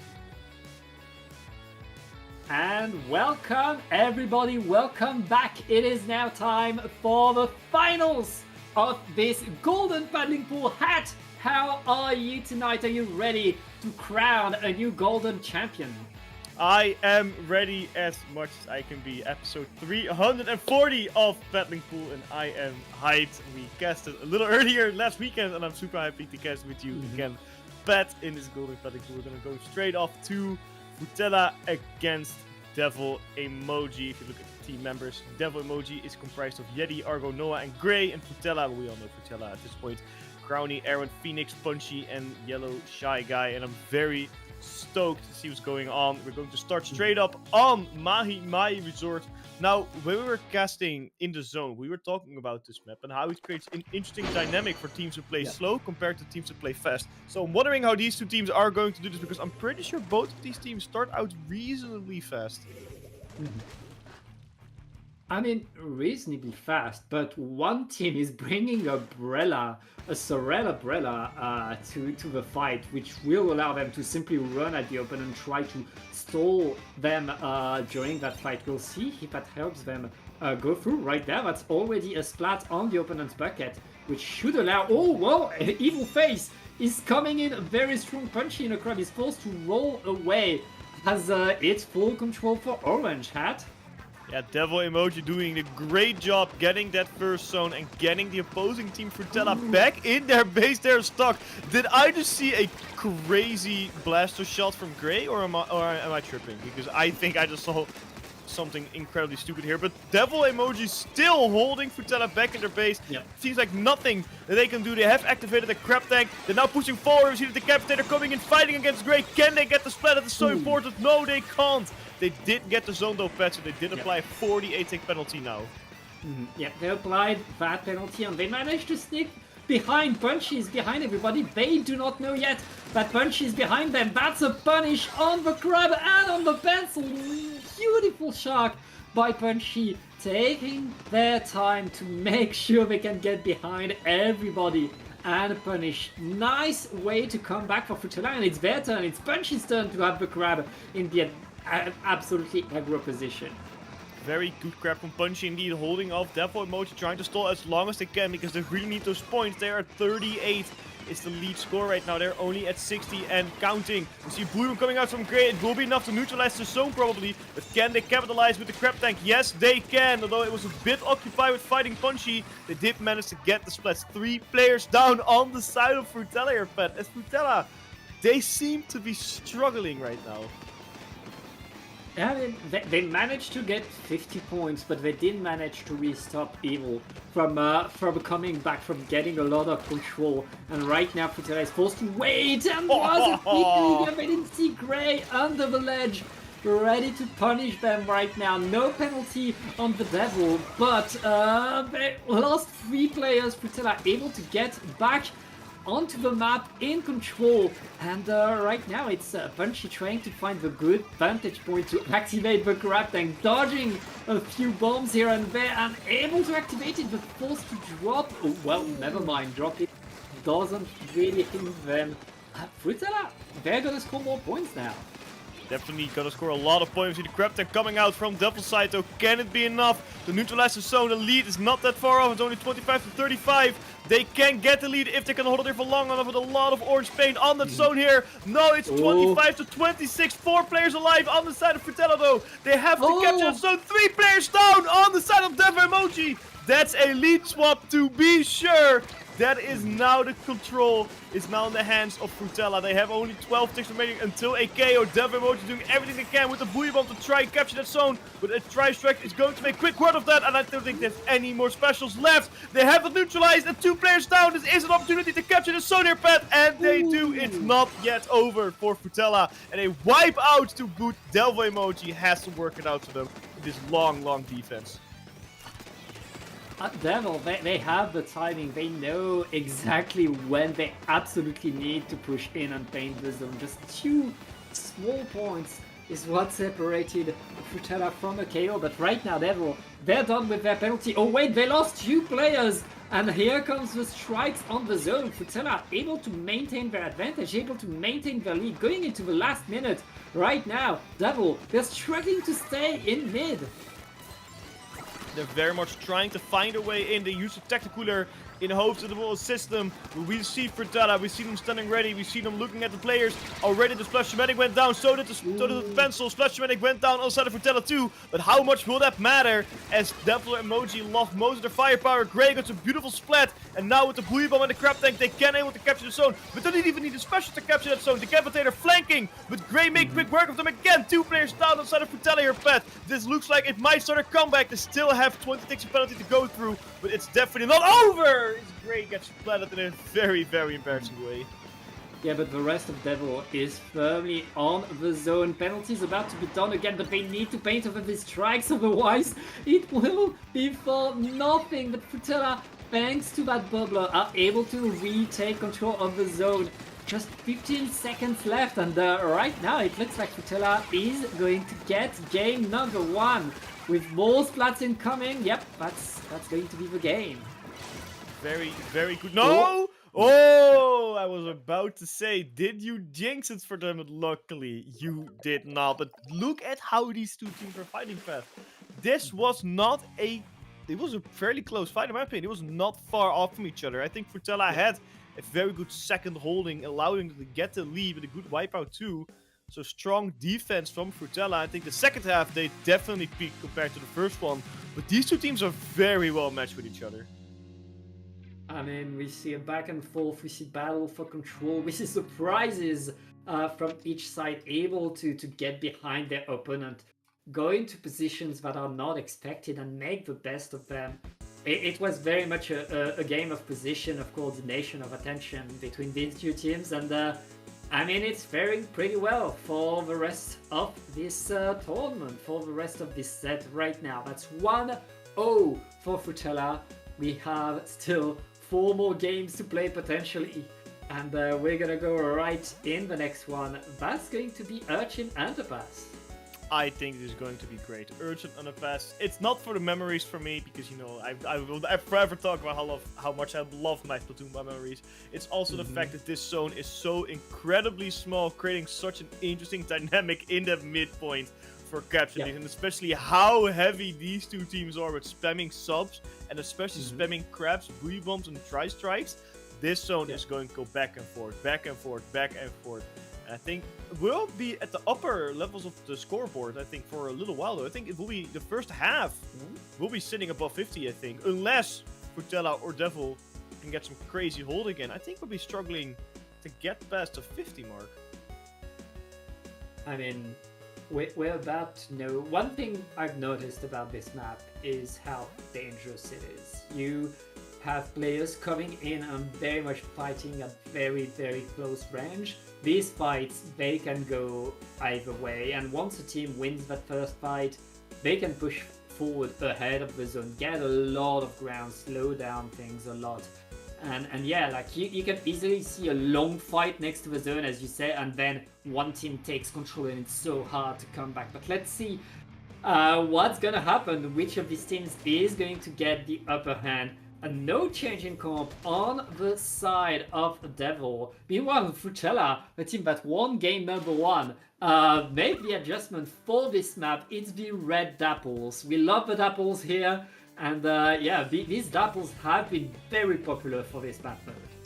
I can understand why the pencil might not be as good here with all the tight little angles you have, and you still have beacons allowing you to jump up the top left. You can already see the beacons being placed right there, which is a huge support tool for Futela, allowing you to get back in quicker because the walk from spawn towards the center map is a bit long. They capture the zone with the last 3 players instantly, allowing Devils to get that zone back and get some more points on the board. Their penalty is about to be gone, and like that, they're starting to score more points. Splash-O-Matic fighting against that Dapple, opting not to push forward, knowing a Dapple can make quick work of you there. We see that Devil mostly also has a tactical up pad, and now it's a Crab Tank against the Crab Tank fighting for mid. Yeah, but right now, Devil are winning all the team fights. The beacon is allowing Futela to come back quick, to get back there fast. But right now, there's no beacon left, and Devil have control over the zone. The strikes are coming in slowing things down and even applying penalty now. I mean, Frutella able to set themselves up thanks to the bubbler. They still need to get Gray and Yeti out of here, though. It's not over.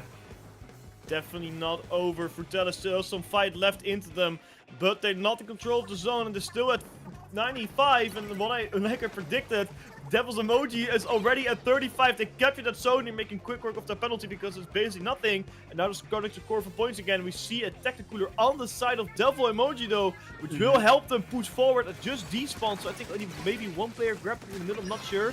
But let's see how much effect it will have. Tri-Strikes coming out. 2 of them were blocked. Only 1 hit that zone. That is huge news for Frutella. They're pushing in. Gray using the Buoy Bomb, trying to get some more ink in that zone anyway.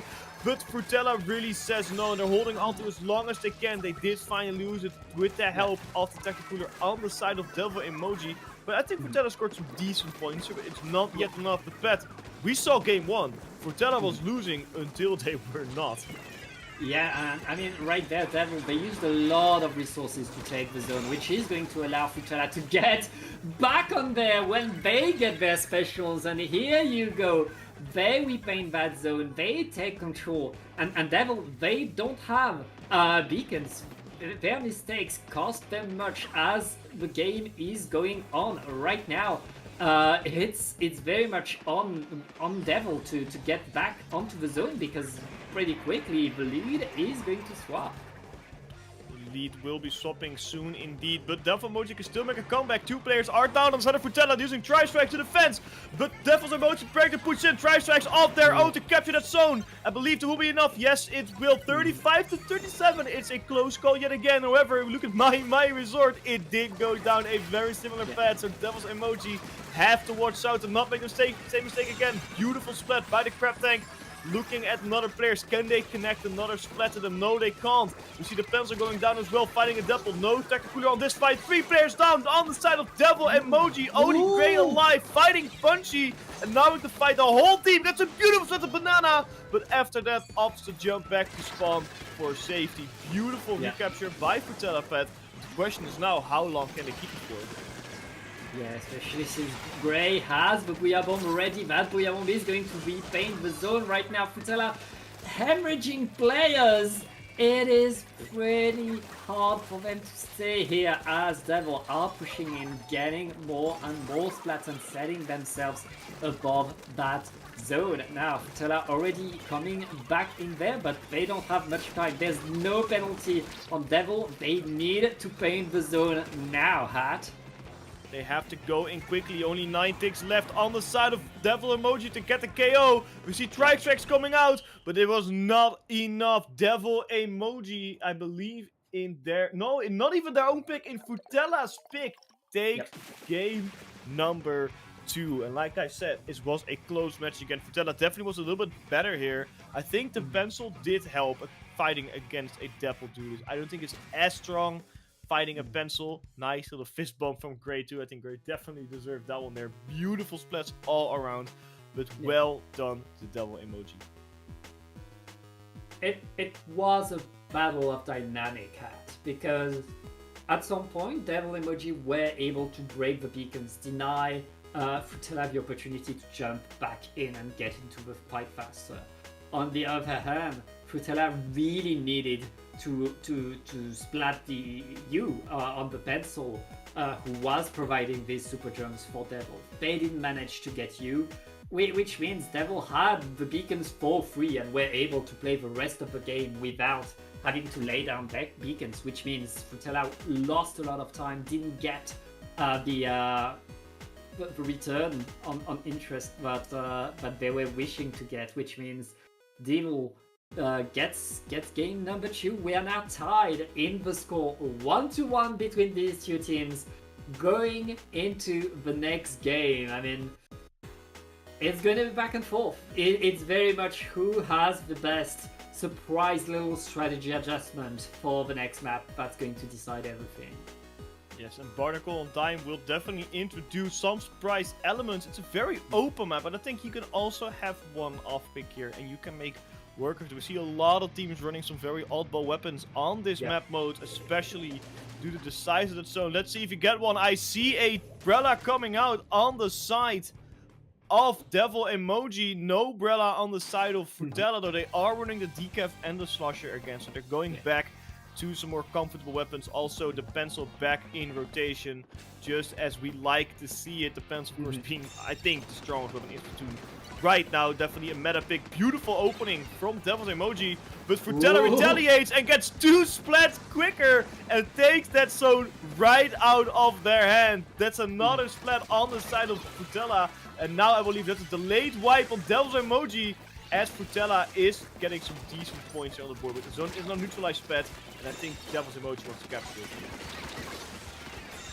And right now, Devil Emoji is painting around, trying to establish themselves, but they haven't fully taken control yet. Frutella is still around respawning, and with that bubble taking control over the zone, going in, decapitating, so good at fighting forward like that and forcing the jumps out. All of Devil are pushed away from the zone, which means Frutella gets points for free right now as Devil are working their way back onto mid.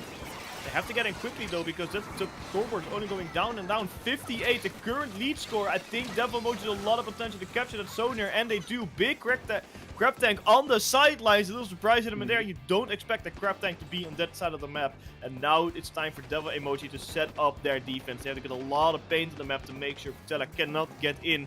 But the pencil is going to make it tough to get some paint on the board. The pencil on the side of Frutella can do a lot of painting for them, can help them a ton. We see also the tech ruler is out on the field. Banana fighting that Zuka, or that Inkjet, but does not win the fight. However, quick retaliation from that pencil here, Pat.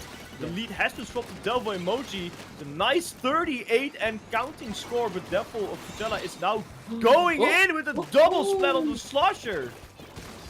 Yeah, very nice splats right now. I think that's a delayed wipe onto Devil.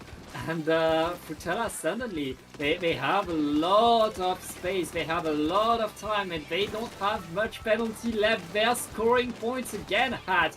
All of Devil are preparing to push once again. Great, trying to create the opening, but gets punished instantly. Frutella very much in control of the zone, but oh wait, no, Devil are able to push their way back in anyways. Nice little inkjet to capture that zone, but how long can they keep it for is not a real question. Frutella is doing everything in their power to push the loss of Slush. We got rid of the Splash Humanic. I think that might be a verbal trade. The Capitator going in, big bubbler coming into the Phantom, a huge splat onto the Brella, looking forward to get another splat, now opting to fight. That pencil wanted them to get out of there. Gets a good splat on Gray. I don't think that was really as predicted, but nicely taken home anyway. 2 players down on the side of Devil Emoji, and only 1 was down on the side of Frutella.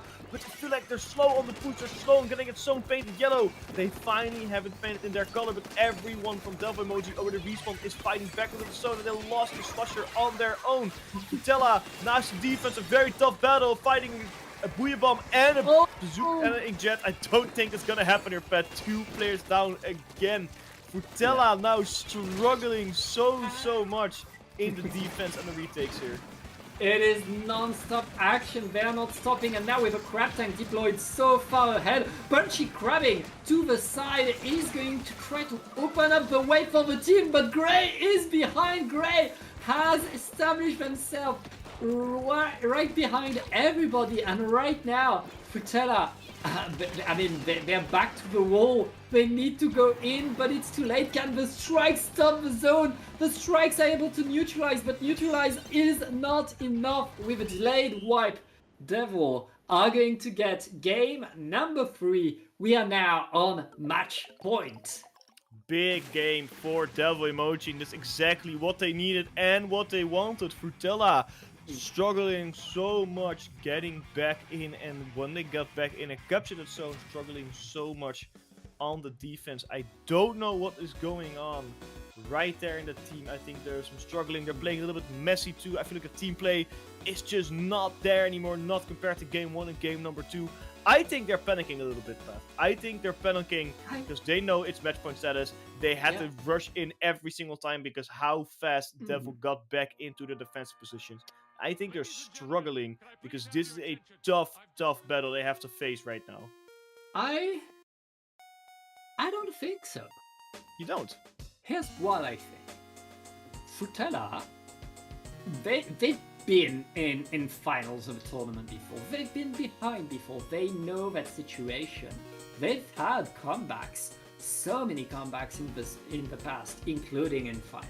I believe in them, and I don't think they're panicking. I think they're already ready for the next game. But here's the thing, on this map, on Barnacle, usually when a team gets splatted, when everybody gets splatted, they regroup in the spawn. They prepare their special so that they can push together. Devil didn't get the memo, and when they were getting splatted, when they were getting sent back, pushed away, they would come back anyways, find a way to get back in without having to wait for coordination for specials. And they were able to take some ground, something that we don't see that often on Barnacle, and I don't think Frutella was ready for that. Now, going on to Under to a Spillway, Frutella needs to make it work, and pay attention to the bucket because this is a good map if you like ledges. This is an important one for Frutella too. If they don't win this one, they're out of this tournament, then it's game over. They have to make it work. It's gonna be a tough battle, but like you said, they have been in the finals before, and they haven't been in the position before, so they can do it. Delvo Emoji quickly taking both zones though, as Frutella is not really going into the mid-fight right now. They're struggling to make an opening. Big crack time coming out from Punchy. Gets a splat on the Umbrella. Can they get another one? The technical was out, so the respawns will be quick. Does not look like they can get a second splat. We see that pencil on the top left of your screen there in a very, very cheeky position, fighting back Frutella. Devil getting a good hold for the opening. The strikes are coming in, not able to find the jetpack, but they were able to create some space. And now Frutella going in with the crab tank, with the slusher. They're finally able to push Devil away, and with 2 players down, make that 3. You, the last one standing, dancing around, super jumping away to save their life. It looks like Frutella are able to take control of the map, but that was that was already 45 points for Devil. Frutella needs to hold strong, and they're doing exactly that. Huge decapitator play. Getting a double splat is definitely what you need to hold back the team. Devil Emoji, the lead is about to be swapped to 55 to 58. That's definitely going to be the lead on the side of Frutella for sure. And now it's Devil's Emoji's turn to get back into the mid and get back control of the zones. They have 2 players down on the side of Frutella, so I think a recapture here would be fairly easy. Everyone from Frutella is still holding back. We see the Decapitator though on the left side still fighting fiercely. Gets a big splat on the Umbrella too. That is huge. Splashmatic, and everyone goes down. A full wipeout. Damage is minimized on the side of Frutella. Sigh of relief in that voice chat there, because I don't think they really wanted to have those zones captured right there with a beautiful, beautiful defense. And now with everyone back in mid and 2 specials ready, I'm sure there's going to be a very, very good opportunity to hold back Devil Emoji here, Pat. Yeah, and the strikes are going to help with the crab tank duel right now. Punchy able to keep people at bay, but Devil still pushing. They're always moving forward. Whatever happens, they're constantly moving. And what a double by the end of the jetpack right now. Devil just set themselves in the right position, and you, so aggro with that pencil, is able to maintain a lot of paint control. That's 2v2 though. Oh, but the 2v2 is going the way of the Devils. Right now they have no penalty. If they can hold just a few more seconds, they are in the position to win this tournament. Just how quickly you can get a lead, it can get taken away from you. Let's see, Frutella, they're not in control of the zone, they're not in control of the map, and definitely not in control of the scoreboard. And it's not looking too great for them. They have 1 zone neutralized, but how quickly is Devil painting those zones? Within a second, they recapture, they recoup. Beautiful spell on the Umbrella once again by the Sludger. Tristrikes coming out, trying to neutralize the second zone, hoping they can capture their own. They got the zone on their side. Now the Sludger going in, trying to capture that second zone. They have to get the zones now because they have to get rid of their penalty. The Splash Dramatic on the side of Devil goes down. 2 players down on the side of Devil Emoji, but they had I believe, technically ready. No, I don't think I have actually, because they're not respawning very, very fast. Gray goes down as well with the S-Blast. This is good news for Frutella, because they don't have that much penalty. Crab Tank fighting an Inkjet. The Inkjet says, nah, I'm out of here. I'm going to try and get some paint onto that zone, trying to hold it in my, to get it back in my color. Gray gets a splat against the Slusher. But Pat, that penalty is about to be over, and I think the zone can still be kept by Frutella. No! No, as I say that, Delva Emoji takes a Sonar Pad, and now Frutella still has some work to do, but they have a 3-player advantage. Still some work to do, but with that splat on Gray, Frutella has control of all of mid. They are waiting for Devil to come at them, and penalty is about to be over. If they can keep these zones, that would be the lead for them, but everything is coming on the side of Devil thanks to all of these specials, all of that pain that they have. They're able to maintain the neutral and now reapply penalty once more. 2 down on Frutella. I mean, Devil, even when they're pushed away, they're able to come back so fast and paint just enough of the zone to maintain their control of the objective right now. 10 seconds left, and all Devil needs to do is hold one of the zones to give themselves victory. But Frutella is able to paint, could get themselves overtime. Oh no, no! The last teams to paint was Devil, and Frutella was not able to retake in time. They had only 1 zone and a half. You need 2. Right there, that's going to be game, set, and tournament for Devil Face Emoji. I think they had a very, very beautiful finals, and these last 3 games were insane. But what a beautiful, beautiful defensive run by Frutella, or sorry, by Devil Emoji at the end. And I want to go back to what you said earlier, is they don't get the memo that you get your special first before going back in. They were fast. They were so quick after this wipeout here, for example. They had that so neutralized within 20 seconds. That is incredibly fast for Splatoon standard, especially just after wipeout and that Inkjet here as well. What a special usage we had on the side of Dapple Emoji. It was absolutely insane here, Pat. I mean, Hat. When Gray enters a tournament, you have a good idea of who's going to win. I think I can agree with it, yeah. I see him play a couple times in other battling pools and in the zone and stuff. It is insane what they can do. And I mean, all 4 of these players on Gray's team, Yeti, Argo, and like Noah, like you, they're so good. They play so well, and they've been getting W's after W's after W's, and there's a reason for that. Frutella still able to force them to play, still taking a game up for them, still being able to really force Nutella to get comebacks, to play the right defensive move at the right time. We saw that Devil Face Emoji taking lots of risks throughout all of these games, simply to force their pace, simply to be able to stay on top all the time. So that was honestly closer than I expected, and Frutella can't wait to see more of them again. Each tournament they get a little better, they get a little closer to that level. So for now, it's going to be Devil Face Emoji, your golden paddling pool champion. But maybe in 10 weeks we'll get a different story, Hat. I'm pretty sure. I think also a lot of people are now getting their practice runs in, because in a couple weeks we're gonna see some of these players in real life fighting on finally a big European land again. So I think I see why some players are starting to even enter the weekly tournaments just to get some extra practice in. Hopefully we see you guys there too, even though it's not the Dapple Productions tournament. I still want to give a big shout out to that specific LAN event and the lovely people who are hosting it. Big love. But yeah, Pat, I think even though We had a very short moment on stream here today. That's going to be our moment. I don't think there's that much tournament left to show. I can give you a quick update on the losers. Oh, not loser bracket. The third place match, which is Azad meets +1 for LAN, I don't know, against EZMD.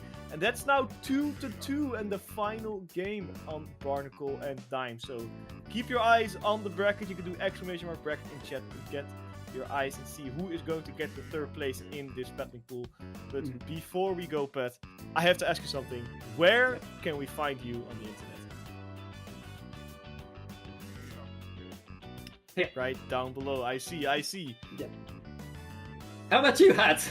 Well, you can also see it right there. If you get my hand on the camera, the camera's a bit in an awkward spot. Alright, right there, below my mic. You can see it right there. You don't even have to search that up on Blue Sky. You can just go to casterhead.nl in your browser and it will take you straight to my Blue Sky page. I did something technical there. Give us a follow. And of course, we have to shout out one more person who has been the backbone of this fairly short battling pool, actually. We are less than 3 hours in. That is insane. I booked my entire evening up for this. But it did not happen. But we're still going to give a shout out to our lovely streamer, Jorian. You can find them on jorian.bsky.socials. Give them a follow because while we were screaming and you could see our beautiful faces, it was him making everything on the technical side possible. So Jorian, thank you so much for hosting this. He's down here. I think it's not quite on my screen. Speedrunning battling pool.